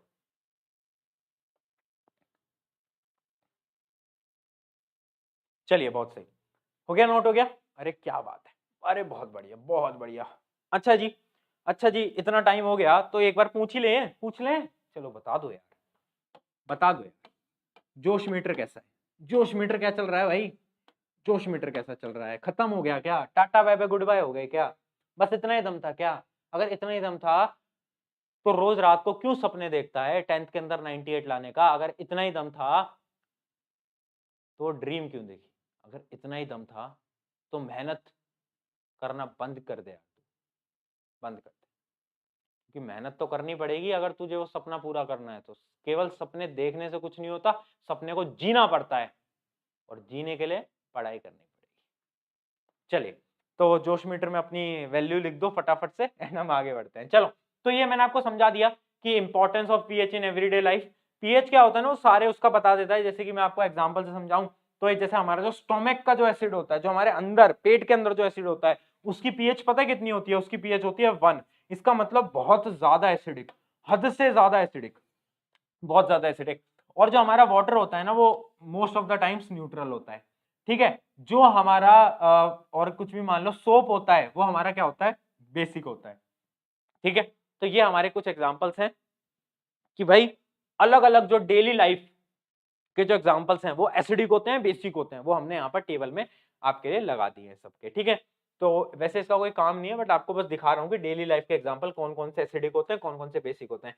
टमाटो, सोडा, लेमन, कॉफी, ये सारी चीजें जो है ना आपकी, ये एसिडिक कैटेगरी में आती हैं। इस बात को आपको याद रखना है। चलो आगे बढ़ते हैं। अब एक इंटरेस्टिंग फैक्ट के बारे में बताता हूँ। एक फैक्ट ऐसा है कि यार आपको जो आपका रेन वाटर होता है ना, बहुत सारे बच्चे पूछते हैं यार रेन वाटर एसिडिक होता है बेसिक होता है? तो याद रखना, रेन वाटर जो होता है वो 99% चांसेस है कि वो एसिडिक होता है। क्यों? क्योंकि आपके एटमॉस्फेयर के अंदर बहुत सारी चीजें होती हैं जैसे सल्फर, नाइट्रोक्साइड, तो वो मिल जाती है और उसकी प्रॉपर्टीज को एसिडिक बनाता है। ऊपर से जो बारिश हो रही होती है ना, वो तो न्यूट्रल ही होती है, बट नीचे आते आते वो एसिडिक हो जाती है। तो इस बात को आपको याद रखना है कि जो अपनी रेन वाटर होती है वो भी एसिडिक होती है, हल्की फुल्की, है ना। और आपने पढ़ा होगा आगरा के अंदर वो होता है एसिडिक रेन, जिसकी वजह से ताज महल जो है उसमें बहुत सारी दिक्कतें आती हैं। तो ये सब चीजें तो आपको पता होंगी, बेसिक नॉलेज। चलो एक प्रोसेस पढ़ते हैं न्यूट्रलाइजेशन का। न्यूट्रलाइजेशन, अरे बेवकूफ, अभी तो बताया था। न्यूट्रलाइजेशन क्या होता है? अरे कुछ नहीं होता न्यूट्रलाइजेशन। एसिड प्लस बेस जब मिलते हैं तो सॉल्ट और वाटर बताते हैं, सॉल्ट बनाता है वाटर बनाता है, उसी प्रोसेस को न्यूट्रलाइजेशन कहते हैं। मैंने आपको बता चुका हूं कि सॉल्ट दो प्रकार के होते हैं, एक होता है एसिडिक, एक होता है बेसिक। एक होता है एसिडिक, एक होता है बेसिक, बता रखा है मैंने। और वो कैसे पता चलता है? जब भी स्ट्रॉन्ग एसिड है और स्ट्रॉन्ग बेस है तो भाई न्यूट्रल बनेगा, न्यूट्रल सॉल्ट बनेगा। बट जब मेरा स्ट्रॉन्ग एसिड है और वीक बेस है तो क्या बनेगा? Acidic salt, acidic salt. और जब मेरा वीक एसिड है और स्ट्रॉन्ग बेस है तो क्या बनेगा? Basic salt. Very important, very important, very important. इसका तो आपको थोड़ा आइडिया लग ही गया होगा। अगर एक पावरफुल व्यक्ति है, जो आपका कोई दोस्त है जो बॉडी बिल्डर, बॉडी बॉडी बना रखी है, और उस बॉडी बिल्डर को एक सामने छोटे से प्यारे नन्हे मुन्ने बच्चे के सामने खड़ा कर दो, तो जीतेगा कौन? अरे ऑब्वियस सी बात है, स्ट्रॉन्गर वन जीतेगा। तो जीतेगा कौन? सॉल्ट किसका बनेगा? एसिडिक वाले का बनेगा। और अगर ये जो छोटा बच्चा था ये बड़ा हो गया और ये इससे भी ज्यादा तगड़ा बन गया, तो अब कौन जीतेगा? अब भाई बेसिक जीतेगा, अब वो छोटा बच्चा जीतेगा। तो ऑब्वियस सी बात है, दिस इज वेरी सिंपल, है ना। होपफुली इसमें किसी को कोई भी समस्या नहीं होगी। ठीक है, ये तो एक मीम है, इस मीम को रहने देते हैं। इस मीम का आपके अभी कोई काम नहीं है, आगे बढ़ते हैं। चलो, वैसे आजकल ना बहुत इंस्टाग्राम पे आजकल बहुत मीम देखते हैं साइंस वाले, तो मैं भी देख के मेरे को भी अच्छा लगता है कि यार बच्चे चलो साइंस के मीम भी आजकल पसंद कर रहे हैं। वरना आजकल तो वो टिकटॉक विकटॉक के स्टार्स ही बस नाच, इंस्टाग्राम पे पहले जब आया था ना इंस्टाग्राम रील ऑप्शन, तो सारे के सारे बस वही नाच गाना वाच गाना चलता रहता था। बट हाँ, अब देखा तो मेरे को भी लगा कि अच्छी चीज़ है कि साइंस वाले मीम चल रहे हैं और लोगों को क्यूरियोसिटी है जानने के लिए, वो एक बहुत अच्छी चीज़ है। चलो अब देखो बात करते हैं पीएच ऑफ सॉल्ट। अब पीएच ऑफ सॉल्ट कुछ भी नहीं है, एक चीज याद रखना, अगर मेरी सॉल्ट एसिडिक है तो ऑब्वियस सी बात है उसका पीएच क्या होगा? उसका पीएच 7 से कम होगा। देखो, अगर मेरी एसिडिक सॉल्ट है, एसिडिक सॉल्ट है, तो उसका पीएच क्या होगा? 7 से क्या होगा? कम होगा। तो 7 से क्या होगा? लेस देन होगा। 7 से क्या होगा? लेस देन होगा। अगर मेरी बेसिक है, बेसिक सॉल्ट है, तो उसका क्या होगा? पीएच ग्रेटर देन 7 होगा। और अगर मेरी बिल्कुल न्यूट्रलाइज्ड रिएक्शन हुई है, अगर मेरा जो सॉल्ट बना है वो न्यूट्रलाइज्ड है, ना एसिड है ना बेसिक है, न्यूट्रल है, तो क्या होगा? तो भाई 7 होगा पीएच। तो ये चीज यहाँ पर लिखी हुई है, आपको चीज समझ आई गई होगी, तो ज्यादा इसको नोट करने की समस्या है नहीं। ठीक है, ठीक है, आगे बढ़े। चलो आगे बढ़ जाते हैं। अगला क्या है? अगला है सम इंपॉर्टेंट सॉल्ट्स। अब देखो, अब आ रहा है इस चैप्टर का सबसे इंपॉर्टेंट टॉपिक, जिसमें से क्वेश्चन आने की चांसेस, मतलब ये जो चार चीजें हैं ना, चार नहीं पांच, इनमें से आपका एक सवाल तो आएगा ही आएगा, मतलब वन क्वेश्चन तो श्योर, वन क्वेश्चन डन है, पक्की बात है। मतलब आपके इसमें 3 नंबर का या फिर 4 नंबर का, 5 नंबर का एक सवाल तो आएगा, पक्की बात है, फॉर श्योर है। और ये चीज मैं आपको गारंटी से बता रहा हूँ, ये टॉपिक बहुत ज्यादा इंपॉर्टेंट है। इस टॉपिक को प्लीज ढंग से देखना, क्योंकि one of the most important topic है, one of the most most most important topic है। ठीक है, ठीक है, करें शुरू। चलो तो बात करते हैं कॉमन सॉल्ट की। कॉमन सॉल्ट क्या होता है? NaCl, जो हम घर में खाते हैं NaCl ही तो होता है। दूसरा क्या है? ब्लीचिंग पाउडर, अभी इसके बारे में लिखवाता हूँ। अगला क्या है? Baking soda. अगला क्या है? Washing soda. अगला क्या है? पीओपी। पीओपी क्या होता है? पीओपी आपके घर में आपने सुना होगा, आपके पापा या मम्मी बात करते हो, पीओपी करा लेते हैं घर के अंदर, प्लास्टर ऑफ पेरिस, पीओपी लगती है घर के अंदर, आपने शायद सुना होगा। थोड़ा हार्ड मटेरियल होता है पीओपी, हाँ तो बस वही वाली पीओपी। अब baking soda, washing soda, one of the most important, question आने के चांसेस बहुत ज्यादा है। ठीक है, तो सबसे पहले स्टार्ट करते हैं कॉमन सॉल्ट से। भैया क्या है कॉमन सॉल्ट? अरे घर में नमक खाते हो ना, उसके बारे में क्या बात करें भैया, उसके रिएक्शन पढ़ लेते हैं कि कॉमन सॉल्ट कैसे फॉर्म होता है, कॉमन सॉल्ट की प्रॉपर्टीज क्या होती हैं, क्योंकि प्रॉपर्टीज बहुत इंपॉर्टेंट है। ठीक है, तो उसकी प्रॉपर्टीज पढ़ लेते हैं। चलो यार, आ जाओ आ जाओ आ जाओ आ जाओ, एक रिएक्शन भी पढ़ेंगे, जल्दी आ जाओ।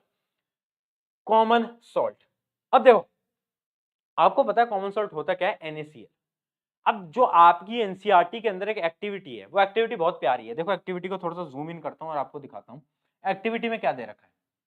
एक्टिविटी में बोला है कि 2 रॉड लगा दी। देखो इसके अंदर क्या करा, बीकर के अंदर पानी डाला, बीकर के अंदर पानी डाला, पानी के अंदर मैंने क्या करा, पानी के अंदर मैंने NaCl डाला, मैंने क्या डाला? नमक डाला। मैंने पानी कर लिया, पानी के अंदर मैंने नमक डाला। उसके बाद मैंने 2 रॉड लगा दी, 2 रॉड लगा दी, आपने साइंस के अंदर पढ़ा होगा, 2 रॉड लगा दी, है ना? ये गई एक और ये गई 2 रॉड, ये एक है ये दूसरी रॉड है, 2 रॉड लगा दी। एक है मेरा अनोड, एनोड, और एक है मेरा कैथोड, है ना? एक है मेरा एनोड, एक हो गया मेरा कैथोड। अब हुआ क्या, मैंने यार इस रॉड में इलेक्ट्रिसिटी पास कर दी, यहां पर मैंने बैटरी जोड़ दी, यहां पर मैंने बैटरी जोड़ दी। अब क्या हुआ? अब क्या हुआ? अरे इलेक्ट्रिसिटी आ रही है, आ रही है आ रही है आ रही है आ रही है। जैसे इलेक्ट्रिसिटी आएगी तो जो NaCl है और जो H2O है वो ब्रेक डाउन होने लगेगा, ब्रेक डाउन होने लगेगा। ये जो पानी के अंदर आपने नमक मिला है, ये ब्रेक डाउन होने लगेगा, टूटने लगेगा, टूटने लगेगा। एनोड साइड पर अट्रैक्ट हो रहे होंगे, है ना? एनोड साइड पे क्या हो रहा होगा? अपनी नेगेटिव चीजें अट्रैक्ट हो रही होंगी, कैथोड पे पॉजिटिव चीजें अट्रैक्ट हो रही होंगी, इधर से इधर, इधर का इधर। और अगर आपने कुछ टाइम तक ये वाले रिएक्शन को चलने दिया, NaCl और H2O का ब्रेकडाउन होने दिया, तो पता क्या फॉर्म होगा? तो बताता हूं, तो पता क्या फॉर्म होगा? तो इस रिएक्शन से सबसे पहली जो चीज फॉर्म होगी वो होगी क्या? सबसे पहली जो चीज फॉर्म होगी वो क्या होगी? वो है हमारा NaOH, एक्वस। एक्वस का मतलब क्या है? पानी के अंदर मिला हुआ, NaOH, ठीक है, सोडियम हाइड्रोक्साइड। दूसरी क्या चीज फॉर्म होगी? वो होगी क्लोरीन गैस, और तीसरी हाइड्रोजन गैस। और ये क्वेश्चन बहुत बार आया हुआ है कि यार अगर मैंने एक कैथोड एनोड को पानी के अंदर डाला और उस पानी के अंदर नमक मिला दिया। अच्छा, जब भी हम पानी के अंदर नमक मिलाते हैं तो उस सोल्यूशन को हम बोलते हैं क्या? Brine solution. क्या बोलते हैं? Brine solution. यहां पर लिखा भी हुआ है ब्राइन सोल्यूशन, ठीक है। ये क्या होता है? NaCl के अंदर वाटर मिलता है तो उसको हम ब्राइन सोल्यूशन बोलते हैं। तो डायरेक्ट क्वेश्चन में हुआ है, जब भी हम ब्राइन सोल्यूशन के अंदर रॉड डालते हैं और इलेक्ट्रोलाइसिस करते हैं, इलेक्ट्रोलाइसिस करते हैं तो एक गैस रिलीज होती है जिससे कि अजीब सी स्मेल आती है। ऐसा क्यों होता है? तो उसका आंसर है क्योंकि उस गैस का नाम है क्लोरीन, और क्लोरीन से थोड़ी पंजेंट टाइप की स्मेल आती है। तो याद रखना, जब भी हमारा NaCl H2O से मिलता है तो NaOH बनाएगा, Cl2 बनाएगा, H2O। Very very very important, brine solution का ब्रेकडाउन की रिएक्शन है and one of the most important reaction है। फटाफट से इसको नोट डाउन कर लो जब तक मैं पानी पी लेता हूं। चलो।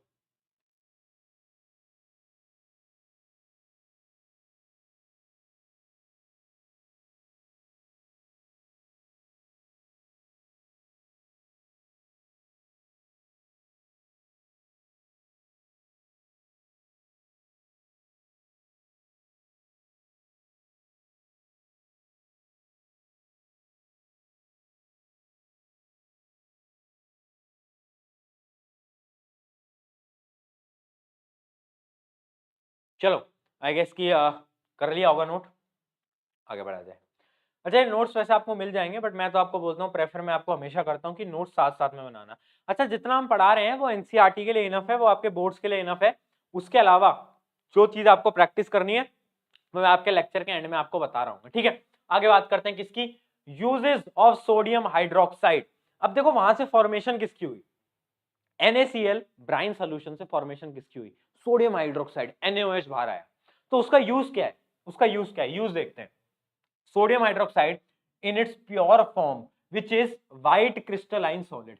याद रखना ये बहुत ज्यादा इंपॉर्टेंट प्रॉपर्टी है कि जो आपका सोडियम हाइड्रोक्साइड होता है ना, वो व्हाइट क्रिस्टल के फॉर्म में होता है और वो ओडोरलेस होता है, मतलब उसमें कोई स्मेल नहीं होती, नो स्मेल। ये आपको याद रखना है, ठीक है। जैसे आपको यहाँ पर दिख भी रहा है कि यहाँ पर रखे हुए हैं ऐसे गोले गोले से, ये क्या है, सोडियम हाइड्रोक्साइड। चलो आगे बात करते हैं। तो होता क्या है ना, जब NaCl को H2O से मिलाया तो ये बन के आया। तो इसका यूज क्या है, इसकी इंपॉर्टेंस क्या है, ये हम कर क्यों रहे हैं, why we are doing this. Scientist को क्या मजे आ रहे थे, साइंटिस्ट ने बोला कि सॉल्ट को पानी में मिला के ब्रेक डाउन करते हैं, उनके मन में आया। ऐसा नहीं होता, यूज होता है तभी तो करेंगे, ऐसे ऐसे कैसे कर देंगे। तो यूज क्या है, पहला क्या है, preparation of soaps and detergent. हाँ या ना बोल मित्र। अरे भाई NaOH, NaOH is a base. Base कहां काम आएगा, बेस काम आएगा सोप और डिटर्जेंट। दूसरा पेपर मेकिंग के में अंदर भी काम आता है, और तीसरा use in artificial fibres, artificial fibres के भी काम आता है। ये तीनों यूजेस बहुत इंपॉर्टेंट है एंड बहुत बार सवाल आया है। सबसे पहले तो सवाल आया कि NaOH जो होता है उसका ब्राइन सोल्यूशन से फॉर्मेशन कैसे होता है, उसमें तुम्हें रिएक्शन लिखोगे और उस प्रोसेस को एक्सप्लेन करोगे, वो जो मैंने अभी आपको दिखाया ऐसे 2 रॉड डिप करने वाला प्रोसेस। उसके बाद उसके यूजेस क्या होते हैं, तो उसके यूजेस ये 3 होते हैं। Very important, very important, please note down these are really very important, ठीक है।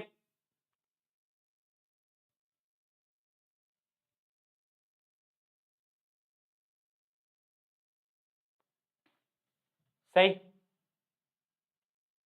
सही, आगे बढ़े, चलो आगे चलते हैं। अगला क्या है, अगला क्या है हमारा, यूजेस ऑफ हाइड्रोजन। देखो अब सोडियम हाइड्रोक्साइड के साथ हाइड्रोजन भी बाहर आ रहा है, उसका क्या काम है, उसका काम क्या है, हाइड्रोजन गैस का क्या काम है, हाइड्रोजन तो वेरी इंपॉर्टेंट, हाइड्रोजन तो फ्यूल है। तो हाइड्रोजन कहां काम आता है, used as a fuel. Hydrogen gas is really very important. And आपको पता है आज से कुछ साल बाद ना हाइड्रोजन पे बहुत सारी चीजें चलने वाली हैं। हाइड्रोजन गैस का यूटिलाइजेशन देख रहे हैं जिससे कि हमारी गाड़ी वगैरह सब कुछ चल पाए। तो हाइड्रोजन इज द की। आगे आने वाली फ्यूचर में लोगों को ऐसा लगता है कि सोलर चलेगा, जो आपका सोलर टाइप का जो आजकल चलता है ना, कुछ गाड़ियां बन रही है जिसके अंदर सोलर पैनल ऊपर लग जाते हैं। बट टू बी ऑनेस्ट, जहां तक मुझे नॉलेज है, hydrogen is the key. Hydrogen fuel की तरह काम होने वाला है एंड बहुत ज्यादा, मतलब सारी चीजें हाइड्रोजन पे हो जाएंगी, पेट्रोल वेट्रोल सब चला जाएगा, ठीक है। चलो, used as a fuel. Second क्या है, यूज्ड इन अ क्या, क्या भाई, एक मिनट एक मिनट एक minute, just a minute students, एक फोन बजने लग गया, एक कॉल आई है, जस्ट अ मिनट, फोन को थोड़ा सा साइलेंट कर लेते हैं, एक मिनट। चलो हो गया साइलेंट, हाँ। हाँ कहाँ थे हम, use as a fuel and use as the क्या, मार्गरीन, ठीक है, मार्गरीन। तीसरा क्या है, अमोनिया फॉर फर्टिलाइजर। अब ये जो H है, ये जो हाइड्रोजन है, ये क्या है ना, अमोनिया बनाने के भी काम आता है। अमोनिया, और अमोनिया किस में काम आता है, अमोनिया फर्टिलाइजर्स में काम आता है। तो अगर आपको ये 3 याद भी नहीं रहते, इसका मेजर यूज तो यही है, इसका मेजर यूज तो यही है। अगर आपको ये भी याद रहता है तो भी काम चल जाएगा, ठीक है। अब एक और चीज निकल रही थी, क्या, क्लोरीन। क्लोरीन क्या काम होती है, स्विमिंग करने जाते हो, आपके स्कूल में स्विमिंग पूल है, तो उनको क्लोरीन से साफ करा जाता है, आपको पता होगा। क्लोरीन डाला जाता है आपके वाटर के अंदर ताकि वो एकदम क्लीन हो जाए वाटर। उसके थोड़े हार्मफुल इफेक्ट भी होते हैं हमारी बॉडी पे, बट डाला जाता है ताकि आपका वाटर क्लीन हो पाए। तो यार यूज्ड इन वाटर ट्रीटमेंट सबसे पहले, उसके बाद स्विमिंग पूल्स के अंदर डाला जाता है। उसके अलावा क्या है, PVC, और हमारा क्या है, डिसइंफेक्टेंट्स, और क्या है हमारा CVC। अच्छा ये CVC क्या होता है, किसी को पता है, CFC, सॉरी CVC नहीं CFC, ये क्या होता है, क्लोरोफ्लोरोकार्बन। क्लोरोफ्लोरोकार्बन के भी काम आता है। और आगे क्या है, पेस्टिसाइड्स। तो जो क्लोरीन है ना एज अ गैस बहुत ज्यादा इंपॉर्टेंट है। क्लोरोफ्लोरोकार्बन किस किस को आता है, एक बार कमेंट में लिखना क्या चीज है। वैसे आपके सिलेबस के अंदर नहीं है, बट ऐसे ही आपसे पूछ रहा हूं कि CFC किस किस को पता है कि क्या क्या चीज है। तो होपफुली यहां तक सब कुछ क्लियर होता चल रहा होगा। अगर कोई भी डाउट है तो फटाफट से पूछ लो। आई होप कि यहाँ तक एकदम क्लियर चल रहा होगा। जो भी बच्चे फालतू की स्पैमिंग कर रहे हैं चैट के अंदर, उनसे बस मेरी एक विनती है, एक बार अपने घर वालों से, अपने माता पिता से पूछना कि वो आपकी एजुकेशन के लिए कितना पैसा लगा रहे हैं। उनसे एक बार पूछना कि वो कितनी मेहनत करते हैं। उनसे एक बार पूछना कि वो रात को कितनी लेट तक आते हैं घर पे, ज्यादा काम करते हैं क्यों? ताकि आपकी पढ़ाई पूरी हो पाए, आपको इंटरनेट मिल पाए, आप इस इंटरनेट का यूज करके पढ़ाई की वीडियो देखो, ना कि स्पैमिंग करो, ना कि फालतू कमेंट लिखो। तो प्लीज यार, अभी समय, आई नो ये 10वीं कक्षा एक ऐसी कक्षा होती है जिसमें कि हमारे हॉर्मोन्स बहुत चार्ज अप होते हैं एंड हमें लग रहा होता है कि जो आता है हमें आता है, ये टीचर ये मास्टर थोड़ी ना कुछ है, ये तो सब फालतू है। तुम्हारे टाइम पे मैं भी ये करता था, बट मेरे को कोई समझाने वाला नहीं था। कुछ सालों बाद सेल्फ रियलाइजेशन होगा, जब जिंदगी के उस मोड़ पे होगे, तब तुम्हें होगा कि यार काश उस टाइम पर कर लिया होता, काश उस टाइम पर कर लिया होता। तो अभी भी समय, मर्जी तुम्हारी है। चलो, है ना, आगे बढ़ते हैं। क्या भाई, uses of hydrochloric acid, HCl का यूज। वैसे देखो HCl के यूजेस क्या होते हैं, HCl का कुछ यूजेस बता रहा हूं मैं। HCl एक तो क्लीनिंग स्टील, सबसे ज्यादा इंपॉर्टेंट HCl का यूज है कि भाई स्टील को साफ करने के काम आता है। स्टील जो होता है ना, उससे ना अगर उसमें कुछ आ जाता है जंग वगैरह टाइप का कुछ, तो वो हटता नहीं है, तो उसमें HCl डालेंगे तो वो क्लीन हो जाता है। उसके अलावा अमोनियम क्लोराइड बनाने के काम आता है, और मेडिसिन और कॉस्मेटिक के काम आता है। अब ये जो यूजेस ऑफ ब्लीच है, इसको भी हटा दो, क्योंकि अभी हम ब्लीचिंग पाउडर के बारे में बात करेंगे, उसके बाद हम ये पढ़ लेंगे। बट HCl के जो यूजेस हैं वो तो तुम्हें याद रहने चाहिए, cleaning steel, ammonium chloride, medicine और कॉस्मेटिक। चलो देखो, मैं आपको बताऊं, यूजेस का एक क्वेश्चन आ सकता है, बट बहुत छोटा आएगा, 1 या 2 नंबर का आएगा, ज्यादा नंबर का नहीं आएगा, ठीक है। चलो आगे बढ़ते हैं। आगे क्या है, ब्लीचिंग पाउडर। अब आ रहा है one of the most important topic of this chapter, bleaching powder क्या होता है। ब्लीचिंग पाउडर सबने देखा है, देखा है क्या? ब्लीचिंग पाउडर ऐसे पैकेट में आता है ब्लीचिंग पाउडर करके, देखा है क्या किसी ने? ब्लीचिंग पाउडर करके आता है ना, डिसइंफिकेंट लिखा आता है ऊपर, आपने शायद देखा होगा आपके घरों में, आपकी मम्मी को पता होगा शायद। ठीक है, आगे बात करते हैं ब्लीचिंग पाउडर होता क्या है। तो ब्लीचिंग पाउडर का जो फॉर्मूला होता है ना, वो देख के डरना नहीं है किसी को भी, है ना, क्योंकि बहुत बच्चे डर जाते हैं देखकर। बहुत सिंपल फॉर्मूला है, calcium oxychloride, CaOCl2, calcium oxychloride. देखो, कैल्शियम क्लोराइड हमें पता है CaCl2, बट बीच में एक ऑक्सीजन आ जाता है, तो नाम क्या हो जाता है, कैल्शियम ऑक्सीक्लोराइड। तो ये आपको ये वाला फॉर्मूला याद रखना है। अच्छा, अगर क्वेश्चन आ जाए कि भाई फॉर्म कैसे होता है, फॉर्म कैसे होता है, एक चीज बता, ये जो है ना ब्लीचिंग पाउडर, ये बनता कैसे? तो आपको क्या बताना है, देख, कैल्शियम हाइड्रोक्साइड लो, CaOH2 लो, और क्लोरीन गैस करो, क्लोरीन गैस पास करो, क्लोरीन गैस पास करो। जैसे ही उसमें से क्लोरीन गैस पास होगी तो क्या होगा, CaOCl2 बनेगा और H2O बाहर आ जाएगा। H2O क्या होगा, H2O बाहर आ जाएगा। ठीक है, ये आपको समझ आया। अगर आपको ये समझ नहीं आता तो एक शॉर्ट एग्जांपल में समझना, ये क्या है, बेस, ये क्या है, बेस, और Cl2 क्या होता है, acidic in nature. Base plus acid क्या बनाते हैं, सॉल्ट प्लस वाटर। तो ऑब्वियस सी बात है, रिएक्शन कितनी सिंपल है। तो वो जो मैंने आपको पहले पढ़ाई थी ना चीजें, कि एसिड बेस क्या बनाते हैं, मेटल और एसिड क्या बनाता है, वो सारी चीजें यहाँ पर ऐसे काम आ रही हैं। तो अगर आपको रिएक्शन याद भी नहीं होती तो भी आप रिएक्शन बना सकते थे। COH2 plus Cl2 equals to CaOCl2 plus H2। बहुत इंपॉर्टेंट रिएक्शन है, ठीक है। आगे बढ़े, आगे बढ़े, चलो। तो अब देखो क्या लिखा है यहाँ पर कि इसका यूज क्या है, ये ब्लीचिंग पाउडर का यूज क्या है। It is use for bleaching cotton, सबसे ज्यादा इंपॉर्टेंट यूज, कि भाई कॉटन को ब्लीच करने के काम आता है। ये तो हमने बहुत जगहों पे पढ़ा होगा कि ब्लीचिंग कॉटन के काम आता है ब्लीचिंग पाउडर। उसके अलावा क्या आता है, it is use as an oxidising agent. ये वाला पॉइंट आपको याद रखना है कि इस पर पता क्वेश्चन आया था, एक बहुत प्यारा क्वेश्चन आया था। क्वेश्चन ये था कि मतलब आपको डायरेक्टली गिवन नहीं था कि ब्लीचिंग पाउडर, आपको गिवन था a substance that is used as a oxidizing agent in a chemical industry, और उसमें लिखना था कि ये सब्सटेंस कौन सा है। तो अगर आपको नहीं पता होता कि bleaching powder is oxidising agent in a chemical industry, आप नहीं कर पाते। तो इस टाइप का क्वेश्चन आता है कि कौन सा सब्सटेंस है जो कि ऑक्सीडाइजिंग एजेंट की तरह यूज करता है, और उसका फॉर्मूला लिखो। तो क्या होता है, ब्लीचिंग पाउडर CaOCl2। कैसे फॉर्म होता है, कैल्शियम हाइड्रोक्साइड, Cl2 निकलता है और ये दो चीजें बनती हैं। ठीक है, क्लियर है, क्लियर है। और लास्ट इसका पॉइंट है, it can be used as a disinfection of the water, but इसका कोई काम नहीं है, ये ज्यादा आपके काम नहीं आएगा। क्यों? क्योंकि यार ये इसलिए काम कर रहा है ऐसा क्योंकि इसके अंदर क्लोरीन का प्रेजेंस है। जिस भी ऑब्जेक्ट के अंदर, ऑब्जेक्ट नहीं सॉरी, मेटल के अंदर या फिर जिस भी कंपाउंड के अंदर क्लोरीन होगा तो वो पानी साफ करने के काम तो आएगा ही आएगा। क्लियर है? कोई डाउट, कोई समस्या ब्लीचिंग पाउडर में? चलो अब बात करेंगे बेकिंग सोडा और washing soda. Washing powder Nirma, washing powder Nirma, वो वाला नहीं, दूसरा। अब ना दो चीजें लिखता हूं, है ना, और मेरे को आप बताना। Na2CO3 NaHCO3, ठीक है? ठीक है, सोडियम बाइकार्बोनेट और सोडियम हाइड्रोजन कार्बोनेट, ये दो चीजें। इनमें से एक जो है ना वो तो है वॉशिंग सोडा, है ना। अब आप बताओ कि इन दोनों में से कौन सा वॉशिंग सोडा होगा? बताओ बताओ, सोचो। अच्छा, जिन जिनको आता है वो तो लिख ही देंगे चैट के अंदर, बट ऐसा ना करो। एक मिनट जरा, मैं चैट को एक बार, एक मिनट जरा, मैं चैट को थोड़ा सा बड़ा कर लेता हूँ, मेरे को इतनी दूर से दिख नहीं रहा है। एक मिनट रुकना, एक मिनट रुकना।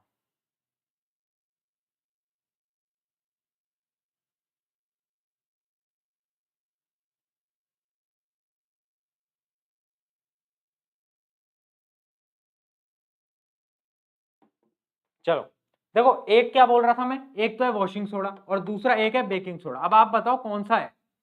एक है बेकिंग सोडा। और ये चीज ना बहुत बच्चे कंफ्यूज होते हैं इसके अंदर। देखो मेरे मित्र, आपको एक ट्रिक बताता हूं, एक ट्रिक बताता हूं। NaHCO3 के अंदर हाइड्रोजन आ रहा है, हाइड्रोजन, हाइड्रोजन, हाइड्रोजन। एक चीज बताओ, ये हाइड्रोजन है, हाइड्रोजन से आपको क्या क्लिक होता है? हाइड्रोजन से भैया मुझे क्लिक होता है वाटर, H2O। H2O का मतलब है पानी, पानी, पानी। वॉशिंग के अंदर पानी का काम होता है, वॉशिंग के अंदर पानी का काम होता है। तो याद रखना भाई, जो H है ना वो वॉशिंग में मैच नहीं होगा कभी भी। उल्टी रिवर्स साइकोलॉजी से हमें गेम चलाना है। यहाँ पर याद करने का छोटा सा तरीका बता रहा हूं, वैसे मैं आपको मैच करूंगा तो ये होता है, ये होता है, बट मैं आपको एक ट्रिक बता रहा हूं। अगर आप कंफ्यूज हो कभी भी तो याद रखना है NaHCO3 हाइड्रोजन, हाइड्रोजन का काम होता है H2O में। H2O है वाटर, वाटर कहां यूज होता है? वाटर यूज होता है वॉशिंग वाले में। तो ऑब्वियस सी बात है कि भाई ये वाटर में तो जाएगा नहीं, कहां जाएगा? बेकिंग में, क्योंकि वाटर के पास तो ऑब्वियस सी बात है वॉशिंग है, वहां तो वॉशिंग ऑलरेडी है, तो उसे वाटर की क्या नीड? वाटर कहां जाएगा? बेकिंग में। एक ट्रिक है याद करने की अगर कंफ्यूज होते हो। दूसरा क्या बचता है? दूसरा अपना ये बचता है, तो ये कहां जाएगा? ये ऑब्वियस सी बात है, ये अपना वॉशिंग में जाएगा। क्यों? क्योंकि इसके अंदर कोई हाइड्रोजन ही नहीं है, नो हाइड्रोजन, नो हाइड्रोजन। तो एक ट्रिक बताइए मैंने आपको याद करनी है, बाकी आपके छोटे छोटे मेथड होंगे वो आप अपने अकॉर्डिंग कर सकते हो, बट कंफ्यूज नहीं होना। Na2CO3 is a washing, NaCO3 is a baking. इस बात को आपको याद रखना है, वेरी इंपॉर्टेंट। चलो तो अब पहला क्वेश्चन आता है कि जो बेकिंग सोडा होता है ना NaCO3, वो फॉर्म कैसे होता है? How does it form? And very important reaction, तो समझेंगे। सबसे पहले हम क्या करेंगे? सॉल्ट लेंगे, उसको पानी में मिलाएंगे, मतलब ब्राइन सोल्यूशन। याद आया? Brine solution, brine solution NaCl+H2O, brine solution. तो हमने क्या लिया? ब्राइन सोल्यूशन लिया। ब्राइन सोल्यूशन में से हमने क्या करा? अमोनिया को पास कराया NH3 और CO2 को पास कराया। याद रखना, ब्राइन सोल्यूशन में अमोनिया पास करानी है और CO2 पास करानी है, तो हमारा क्या बनेगा? NH4Cl plus NaHCO3। तो ये क्या बन के आ गया? ये हमारा बन के आ गया बेकिंग सोडा। ठीक है, घरों में बहुत जगह यूज होता होगा बेकिंग सोडा, जब आपको पकोड़े वकोड़े कुछ बनाने होते होंगे उस समय यूज होता है ना। I am not sure, but हाँ यूज होता तो है, मेरे घर में भी है ना, बट हाँ कहाँ यूज होता है उसका मेरे को इतना आइडिया नहीं है, बट हाँ होता है। चलो तो NaCl आप ये समझ गए कि कैसे फॉर्म होता है। ये रिएक्शन याद होनी चाहिए मित्रों, ऐसा नहीं है कि भैया ये सब याद करना है। हाँ याद करना है, और बहुत सिंपल तरीका है। ब्राइन सोल्यूशन, अमोनिया, CO2 मिलाया, क्या बन के आया? हाथ में आ गया बेकिंग सोडा। दूसरा क्या आ गया? NH4Cl। Very simple, very easy. अब एक चीज बता दो, अगला क्या है? अगर मैं मेरे बेकिंग सोडा को हीट करूं, गरम करूं, गरम करूं, गरम करूं, तो क्या होगा? तो क्या होगा? अगर मैं इसको हीट करूंगा तो ये जो है ना, ये बना देगा वॉशिंग सोडा Na2CO3 प्लस क्या बनाएगा? ये बनाएगा H2O प्लस CO2। याद रखना, याद रखना, very important. This two reactions are very important, and ये दो रिएक्शन तो हम मिस कर ही नहीं सकते। ये ऐसी रिएक्शन है जो हम नहीं छोड़ सकते। कौन सी? NaHCO3 को अगर मैं निकालूंगा तो क्या बनेगा? Na2CO3 plus H2O plus CO2। Very important, ठीक है, नोट हो गया? नोट हो गया, याद रखना है। ये क्या है हमारा? Baking soda. कैसे फॉर्म हुआ? और अगर बेकिंग सोडा को हीट करूंगा तो वॉशिंग सोडा ऑटोमेटिकली आ जाएगा। इस प्रोसीजर को याद करना। अगर आप ढंग से आज की बातें सुन रहे हो, आपको आज के लेक्चर के बाद याद करने की जरूरत ही नहीं पड़ेगी चीजें, ये मेरी गारंटी है, ठीक है। चलो आगे चलते हैं। अच्छा, एक बार जोश मीटर लिख दो। जोश कैसा है भैया? जोश खत्म हो गया क्या? Tata bye bye goodbye हो गया? Tata bye bye goodbye हो गया? जोश बच रहा है? अभी तो बच रहा है भैया, अभी तो 100 लिख रहे हैं बच्चे, अभी तो जोश बच रहा है। कितना जोश है लिखो एक बार चैट सेक्शन के अंदर। सभी लिखेंगे? सभी लिखेंगे? बढ़िया बढ़िया बढ़िया, अभी तो जोश है। चलो आगे चलते हैं, आगे चलते हैं मित्रों। आगे क्या है? आगे हमारा वॉशिंग बेकिंग सोडा। अब देखो जो बेकिंग सोडा है ना, वो कैसे बना? अच्छा, बेकिंग सोडा तो हमने पढ़ लिया कैसे बना, है ना। और बेकिंग सोडा से क्या बनता है हमारा? Washing soda. ये भी हमने पढ़ लिया हीट करने से। अब यूजेस पढ़ लेते हैं। बेकिंग सोडा के यूज क्या है? तो used as an antacid to treat acidity. आपने देखा होगा, पता नहीं आपके घर में करते हैं नहीं करते, मेरे घर में करते थे जब मैं छोटा होता था। मुझे इसलिए याद है, जब आपके हाथ पे कभी वो मधुमक्खी या कुछ ऐसा काटा है जिसके अंदर एसिड होता है, तो आपके हाथ पे ये बेकिंग सोडा लगाते थे। क्यों? क्योंकि ये बेकिंग सोडा जो होता है ना, वो बेस होता है और वो एसिडिटी को कम कर देता है। और बोलते भी है बेकिंग सोडा जो होता है वो इनो वगैरह के अंदर भी होता है, तो इनो खाते हैं तो एसिडिटी, पेट की जो एसिडिटी होती है, स्टमक एसिडिटी, वो कम हो जाती है। तो क्या होता है, इसके अंदर बेसिक नेचर है। तो याद रखना इसका जो नेचर है वो बेसिक है। भैया कहाँ काम आएगा ये? कहाँ काम आएगा? क्यों बता रहे हो हमें बेसिक है? हम क्या करेंगे जान के? अरे सुन मेरी बात, क्वेश्चन इस पे भी आया हुआ है। डायरेक्टली नाम नहीं दिया था बेकिंग सोडा, बोला था अब बेसिक मतलब क्या दिया था? एंट एसिड, बेसिकली दिया था antacid used to treat acidity in a stomach. Antacid used to treat acidity in a stomach is heated। उसको जब हीट करा गया, then what will be the product? Product क्या होगा? तो अब अगर आपको यही नहीं पता होता कि एंटासिड कौन सा होता है, तो आप कैसे बताते हीट करने पे क्या होता? अब आपको पता है कि एंटासिड जो है वो ये होता है। हीट करोगे, लिख देना। क्या लिखोगे? अरे भाई वॉशिंग सोडा बन के आ जाता है, क्या दिक्कत है? Na2CO3, बाकी H2OCl2 वो सब आप लिख लेना, ठीक है। आगे बढ़ते हैं। Use to make baking powder which is use preparation of cakes and breads. आपने देखे होंगे बेकिंग पाउडर डाल के केक बनाते हैं, वो तो मैंने भी बना रखा है तो मुझे आइडिया है, ठीक है। बहुत सारे लोगों को पता होगा, नहीं बनाया तो बनाओ यार, केक वगैरह तो बनाना स्टार्ट करो घर में, ऐसे कैसे काम चलेगा, ठीक है। और मुझे भी बुलाओ अपनी बर्थडे पार्टी में। चलो वॉशिंग सोडा, हम लेक्चर के अंत के बहुत नजदीक आ चुके हैं मित्रों, अब हम बहुत नजदीक हैं, तो थोड़ी सी कुर्सी की पेटी बांध के रखें, हम बहुत नजदीक आ चुके हैं। अब हम पढ़ने जा रहे हैं क्या? Washing soda. अब देखो वॉशिंग सोडा का जो बेसिक फॉर्मूला होता है ना, अगर मैं बोलूं तो वो Na2CO3 नहीं होता, वो होता है Na2CO3.10H2O। अब बच्चे बोलेंगे भैया ये क्या है, ये क्या नया आप लिया है .H2O? देख इसका मतलब है कि इसके साथ 10 मॉलिक्यूल ऑफ H2O एडेड है, ठीक है, ठीक है, 10 मॉलिक्यूल्स एडेड है। तो जब भी मैं सोडियम बाइकार्बोनेट के अंदर 10 H2O को ऐड करूंगा तो क्या बन जाएगा? वो बन जाएगा मेरा वॉशिंग सोडा। तो अगर आपको कोई बोले कि Na2CO3 क्या ये वॉशिंग सोडा है, तो ये वॉशिंग सोडा नहीं है। एग्जैक्ट वॉशिंग सोडा होगा Na2CO3.10H2। इस बात को आपको याद रखना है, ये बहुत ज्यादा इंपॉर्टेंट पॉइंट है और बच्चे इसको मिस कर जाते हैं। बच्चों को लगता है Na2CO3 is washing soda, but नहीं, .10H2 आएगा मित्रों, इस बात को हमें याद रखना है। आगे यूजेस पढ़ लेते हैं। Use in a glass soap and paper industry, employed in the manu क्या है? Employed in the manufacture of the sodium compound such as the borax. अच्छा देखो एक कंपाउंड होता है बोरेक्स, अच्छा ये भी आपका H2 डालता हूं। होमवर्क नंबर 2, किस किस को पता है बोरेक्स क्या होता है? ये जितने भी मैं होमवर्क दे रहा हूं ना, वो आपके कोर्स से उतने रिलेटेड नहीं है, ये एक्स्ट्रा नॉलेज के लिए होमवर्क दे रहा हूं, ठीक है। जिनको आता है वो आता है। तो बोरेक्स कंपाउंड क्या होता है, उसका फॉर्मूला आपको कमेंट में लिखना है अगर लिख पाते हो, वरना अपने घर के नोटबुक में जरूर एक बार कंपाउंड सर्च कर लेना यूट्यूब के ऊपर या गूगल के ऊपर, बोरेक्स क्या होता है। तो आपको पता होना चाहिए कि ये जो होता है ना हमारा, ये यूज होता है in the formation of borax. ठीक है, बहुत अच्छा कंपाउंड होता है बोरेक्स, देखना। Used to remove permanent hardness of the water, very important, very important. जो आपका पानी होता है ना, उसकी हार्डनेस को रिमूव करने के लिए, परमानेंट हार्डनेस, जो उसके अंदर, भैया वो हार्डनेस क्या होता है, पानी तो हार्ड ही नहीं होता, मूर्ख, वो वाला हार्डनेस नहीं।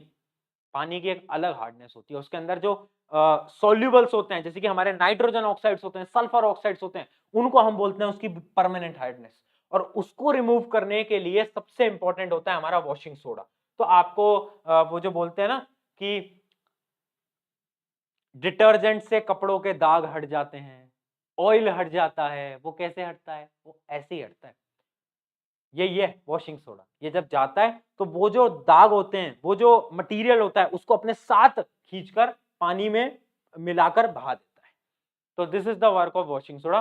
ये लास्ट पॉइंट बहुत इंपॉर्टेंट है, used to remove permanent hardness of the water. इसमें भी क्वेश्चन आ सकता है कि कौन सा ऐसा मटेरियल है, कौन सा ऐसा कंपाउंड है जो कि परमानेंट हार्डनेस रिमूव करने के काम आता है। तो आपको पता होना चाहिए उस कंपाउंड का नाम है क्या भाई, हमारा प्यारा प्यारा मित्र, हमारा दोस्त, वॉशिंग सोडा। Very simple. चलो ठीक है, आगे बढ़े, आगे बढ़े क्या, क्लियर है यहां तक? चलो बहुत सही, बहुत सही, बहुत सही, बहुत सही। आई होप कि सबने नोट कर लिया होगा। एंड इसी के साथ हम आगे बढ़ते हैं। अगली स्लाइड क्या है, प्लास्टर ऑफ पेरिस। ये हमारा आखिरी टॉपिक बचा है, प्लास्टर ऑफ पेरिस। तो प्लास्टर ऑफ पेरिस को पढ़ लेते हैं, और उससे पहले बस एक घूंट में पानी पी लूं ताकि मैं आपको और अच्छे से पढ़ा पाऊं, है ना। Just give me 1 minute.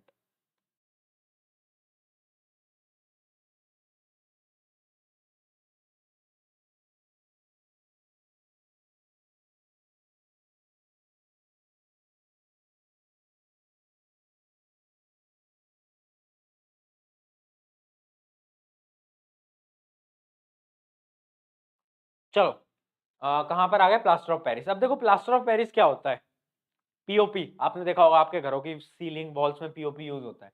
देखो पीओपी होता क्या है, पीओपी का सबसे पहले फॉर्मूला पढ़ो। फॉर्मूला देखो, सबसे पहले स्क्रीन पे देखो,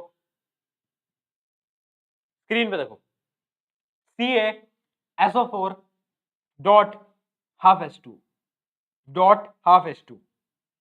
वेरी इंपॉर्टेंट, वेरी इंपॉर्टेंट, क्योंकि अगर ये हाफ H2 नहीं होता ना, तो ये पीओपी नहीं होता। Dot half H2, this formula is really important. अब देखो मैं आपको बताता हूं, इसका अगर आपको नाम जानना है, पीओपी के इस फॉर्मूले का नाम जानना है, तो ये है कैल्शियम सल्फेट हेमीहाइड्रेट। हेमीहाइड्रेट का मतलब क्या है, हाफ H2, ठीक है, हेमीहाइड्रेट। अब देखो ये पीओपी बनता कैसे है, पीओपी बनता है जब हम जिप्सम को, या फिर गिप्सम बोलते हैं कुछ लोग, जिप्सम बोलते हैं कुछ लोग, तो जब हम गिप्सम को 373 केल्विन पे हीट करते हैं। ये वैल्यू भी बहुत इंपॉर्टेंट है। क्वेश्चन आता है हाउ पीओपी इज फॉर्म्ड, तो आपको पता होना चाहिए, गिप्सम हम उठाते हैं, गिप्सम को हम उठाते हैं और उसको हम हीट करते हैं 373 डिग्री केल्विन पे। जब क्या होता है, जब उसको हीट करते हैं तो उसके वाटर मॉलिक्यूल्स कुछ निकलते हैं, एंड जो बच जाता है वो बचता है पीओपी, और उसका फाइनल फॉर्मूला बचता है COSO4 dot half H2। Very important, very important, ठीक है, ठीक है। प्लास्टर ऑफ पेरिस के बारे में आपके सिलेबस के अंदर इतना कुछ नहीं है, बस आपके बारे में यही है कि यार कैसे फॉर्म होता है, तो आपको पता होना चाहिए इसका फॉर्मूला, इसका नाम, और इसकी फॉर्मेशन, और उसके बाद इसके यूजेस, बस इतना सा है। अब इसके यूजेस क्या है, it is used to fix gaps in the wall roofs, मतलब आपके जो दीवारों के अंदर वो हो जाते हैं ना छेद वगैरह, तो पीओपी डाल देते हैं, पीओपी अंदर स्टक हो जाता है और वो उसको फिल कर देता है। उसके अलावा यूज्ड इन मेकिंग क्या है, सेवरल ऑर्नामेंट्स, आपने देखे होंगे मूर्तियां बनती हैं, स्टैचूज बनते हैं, वो पीओपी के बन रहे होते हैं। उसके अलावा क्या है, use in designing products for the fire protection system, तो फायर प्रोटेक्शन सिस्टम के भी प्रोडक्ट्स को डिजाइन करने के काम आता है। ठीक है, क्लियर है, क्लियर है मित्रों, क्लियर है? जल्दी बोले भाई, हाँ या ना बोले, हाँ या ना बोले, हाँ या ना बोले। चलिए आगे देखते हैं। अब आज का आखिरी टॉपिक, वाटर ऑफ क्रिस्टलाइजेशन। कुछ नहीं है, कुछ नहीं है, ये इतनी ऐसी चीज है ना जो कि बच्चों को आज तक समझ नहीं है। भैया what is water of crystallisation, स्कूलों में पढ़ाया नहीं जाता, और कभी कभार क्वेश्चन आ जाता है वाटर ऑफ क्रिस्टलाइजेशन, और लोगों को पता नहीं क्या होता है। तो बहुत सिंपल सी भाषा में समझाऊं, डेफिनेशन टर्म्स में नहीं समझाऊंगा, आसान टर्म्स में समझाऊंगा। देख बहुत सिंपल है, वाटर ऑफ क्रिस्टलाइजेशन का मतलब है, जैसे अभी हमने पीओपी पढ़ा, अच्छा ये पेन तो आपको दिख ही नहीं रहा होगा, एक मिनट, जैसे हमने पीओपी पढ़ा, ये तो इसके अंदर क्या हुआ, इसके अंदर ये वाटर के साथ एक फॉर्मेशन करता है, पानी के साथ ऐड होता है और क्रिस्टल की फॉर्म में आता है, सॉलिड फॉर्म में आता है।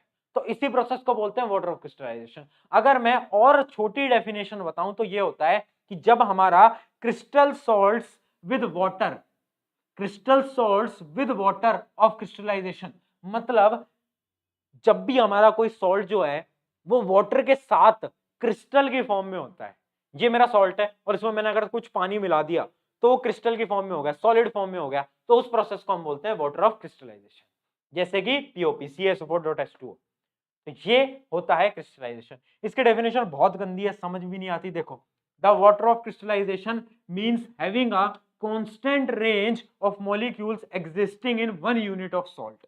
जबकि अगर मैं बोलूं तो आप इसकी वो वाली डेफिनेशन लिख के आना जो मैं आपको समझा रहा हूं, वो ज्यादा बेस्ट रहेगी। अगर आप याद कर सकते हो वेल एंड गुड है, बट याद नहीं कर सकते तो वो वाली डेफिनेशन लिख के आना कि ऐसे जो क्रिस्टल फॉर्मेट में रह सकते हैं वाटर के मॉलिक्यूल के साथ, वो क्या होता है, वाटर ऑफ क्रिस्टलाइजेशन। ये चीज आपको समझ आनी चाहिए, ठीक है? क्लियर है? क्लियर है? Different names of the water crystallisation are, मतलब वाटर ऑफ क्रिस्टलाइजेशन के और भी नाम है, जैसे कि क्या है, क्रिस्टलाइजेशन वाटर, या तो वाटर ऑफ हाइड्रेशन, ये भी बोलते हैं, वाटर ऑफ हाइड्रेशन भी इसका नाम है। तो अगर क्वेश्चन आता है, वैसे ना के बराबर चांसेस आने की, बट आता है तो आपको ये पता होना चाहिए, ठीक है? क्लियर है? क्लियर है भाई? किसी का कोई डाउट बताएं, किसी का कोई डाउट जल्दी बोलें भाई, किसी का कोई भी समस्या, किसी का कोई भी डाउट, बोलो बोलो बोलो बोलो बोलो। बढ़िया। तो इसी के साथ बड़ा ही सुख में मैं आपको कहना चाहता हूं, खत्म, tata bye bye goodbye. इसी के साथ ये चैप्टर हुआ समाप्त। अब क्या चैप्टर पूरी तरीके से समाप्त है? नहीं नहीं नहीं नहीं, मेरी बात सुन, मेरी बात सुन लो, मेरी बात सुन। देखो, सबसे पहले तो आपको इसके बाद एनसीईआरटी पढ़ने की जरूरत नहीं आने वाली, अगर आपने ये सारी चीजें नोट करी हैं। आपको एनसीईआरटी से एक दो चीजें पढ़नी है। सबसे पहली चीज, आपके एनसीईआरटी के अंदर जो एक्सरसाइज होती है, मतलब वो वाली एक्सरसाइज नहीं, जो एक्टिविटी वाली होती है, एक्टिविटी जो होती है बीच बीच में एक्टिविटीज होती है ना, एक्टिविटी, वो एक्टिविटी वैसे मैंने यहां पर कवर करा दी है, बट सारी एक्टिविटीज कवर नहीं हुई है, एक दो मिसिंग है, तो वो एक्टिविटीज आपको ऊपर ऊपर से देख लेनी है, जितनी भी एक्टिविटीज आपकी एनसीईआरटी के अंदर है, ठीक है? आपको वो देख लेनी है। अगर आप चाहते हो कि एक्टिविटीज के ऊपर मैं एक सेशन लूं तो आप मुझे कमेंट में जरूर बताना, ठीक है? पहले बट एक बार आप देखना, अगर आपको समझ आता है वेल एंड गुड। अगर आप चाहते हो कि मैं ही एक सेशन ले लूं सारी एक्टिविटीज पे, जैसे पिछले चैप्टर में करा था, तो आप मुझे बता देना। दूसरा काम क्या करना है? दूसरा काम आपको सबसे पहले हमारी क्या करना है, प्रैक्टिस बुकलेट उठानी है। प्रैक्टिस बुकलेट के नीचे लिंक है, प्रैक्टिस बुक उठानी है जो कि फ्री ऑफ कॉस्ट है, और उसमें एमसीक्यू करने हैं, असर्शन रीजनिंग करनी है, और उसके बाद केस बेस्ड क्वेश्चन कर लेंगे, ठीक है? जैसे ही ये सब हो जाता है तो उसके बाद आपको पीवाईक्यू की एक हमारी बुकलेट है, उससे पीवाईक्यू कर लेंगे। जितना मैंने पढ़ाया वो आपके पूरे बोर्ड एग्जामिनेशन के लिए इनफ है, बट फिर भी आपको प्रैक्टिस करना बहुत इंपॉर्टेंट है। अगर आप आज प्रैक्टिस नहीं करोगे मेरे मित्रों, आप भूल जाओगे। इसलिए आप देखना, एमसीक्यू कर लो, असर्शन रीजनिंग, केस बेस्ड और पीवाईक्यू, ये चीजें आपको करनी है, ठीक है? इसी के साथ हमारा चैप्टर खत्म होता है। अब एंडिंग में मेरे को बस इतना बता दो, एंडिंग में मेरे को बस इतना बता दो कि अब जोश लेवल कैसा है, क्या जोश लेवल गया क्या, या फिर है, और कौन कौन है जो कि अभी तक टिके हैं और शुरू से आए थे, 1.5 घंटे से बैठे हैं यहाँ पर, कौन है वो जो है? तुम भाई बहुत अच्छा कर रहे हो और तुम लोगों से आगे निकल रहे हो। ये वो लोग हैं जो आज तुम पे ताना मारते रहते होंगे कि घर में बैठा रहता है, खेलने नहीं आता, बाहर कुछ नहीं कर रहा, क्या कर रहा है ये। जिस दिन तुम्हारा रिजल्ट आएगा उस दिन सब शांत हो जाएंगे, सब शांत हो जाएंगे। करो मेहनत यार, लगे रहो यार, दिन रात लगा दो अपनी, और दिखा दो कि भाई जिसको तुम कहते थे ना कि घर से बाहर नहीं आता, क्या कर रहा है, अभी तो बोर्ड में बहुत टाइम है, देख ऐसे 98 लाई जाती है, देख। दिखाना है ना उनको, दिखा देंगे, दिखा देंगे। शुक्रिया एवरीवन। मेरा नाम है प्रशांत, मैं आप सभी का अपना प्रशांत भैया। यहाँ पर लेक्चर से लेकर, नोट्स से लेकर, बुकलेट से लेकर, पीवाईक्यू बुकलेट से लेकर, हर एक चीज हम फ्री में देते हैं। हमने आज तक एक भी चीज के पैसे नहीं लिए और ना आगे हम ले रहे होंगे। सैंपल पेपर भी आ रहे हैं इसके बाद, एंड वो भी फ्री ऑफ कॉस्ट में आ रहे हैं। तो ये शायद मेरी तरफ से एक पहल है, एक रेवोल्यूशन की पहल है कि अगर हम एक कंटेंट से लेकर 100 कंटेंट तक फ्री में दे पाएँ बच्चों को, क्योंकि मेरे टाइम पे मुझे ऐसा नहीं मिला एंड उस चक्कर में मैंने बहुत चीज़ें फेस करी।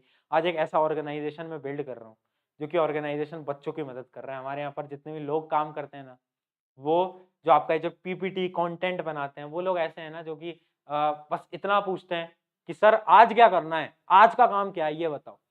ऑब्वियस सी बात है, मैं उन्हें सैलरी देता हूँ बट उनका मेन मोटिव है स्टूडेंट्स के लिए काम करना, जो कि मुझे दिखता है।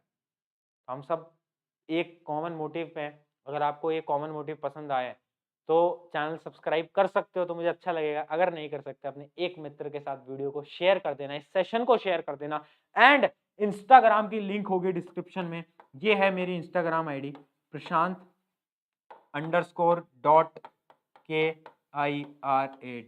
ये इंस्टाग्राम है और इस पे आपको क्या करना है, आ जाना है, फॉलो कर लेना है। और अगर आपको ये आज का सेशन या फिर पुराने सेशन अच्छे लगे हैं तो एक स्टोरी डाल देना कि भैया मजा आ गया, या फिर जो भी आपकी इच्छा आपको लिखने की। क्योंकि जब मैं ऐसे चीजें देखता हूँ कि स्टोरीज में टैग करा हुआ है एंड यार लोगों को मजा आ रहा है, तो हमें और मोटिवेशन मिलती है फ्री कंटेंट लाने के लिए।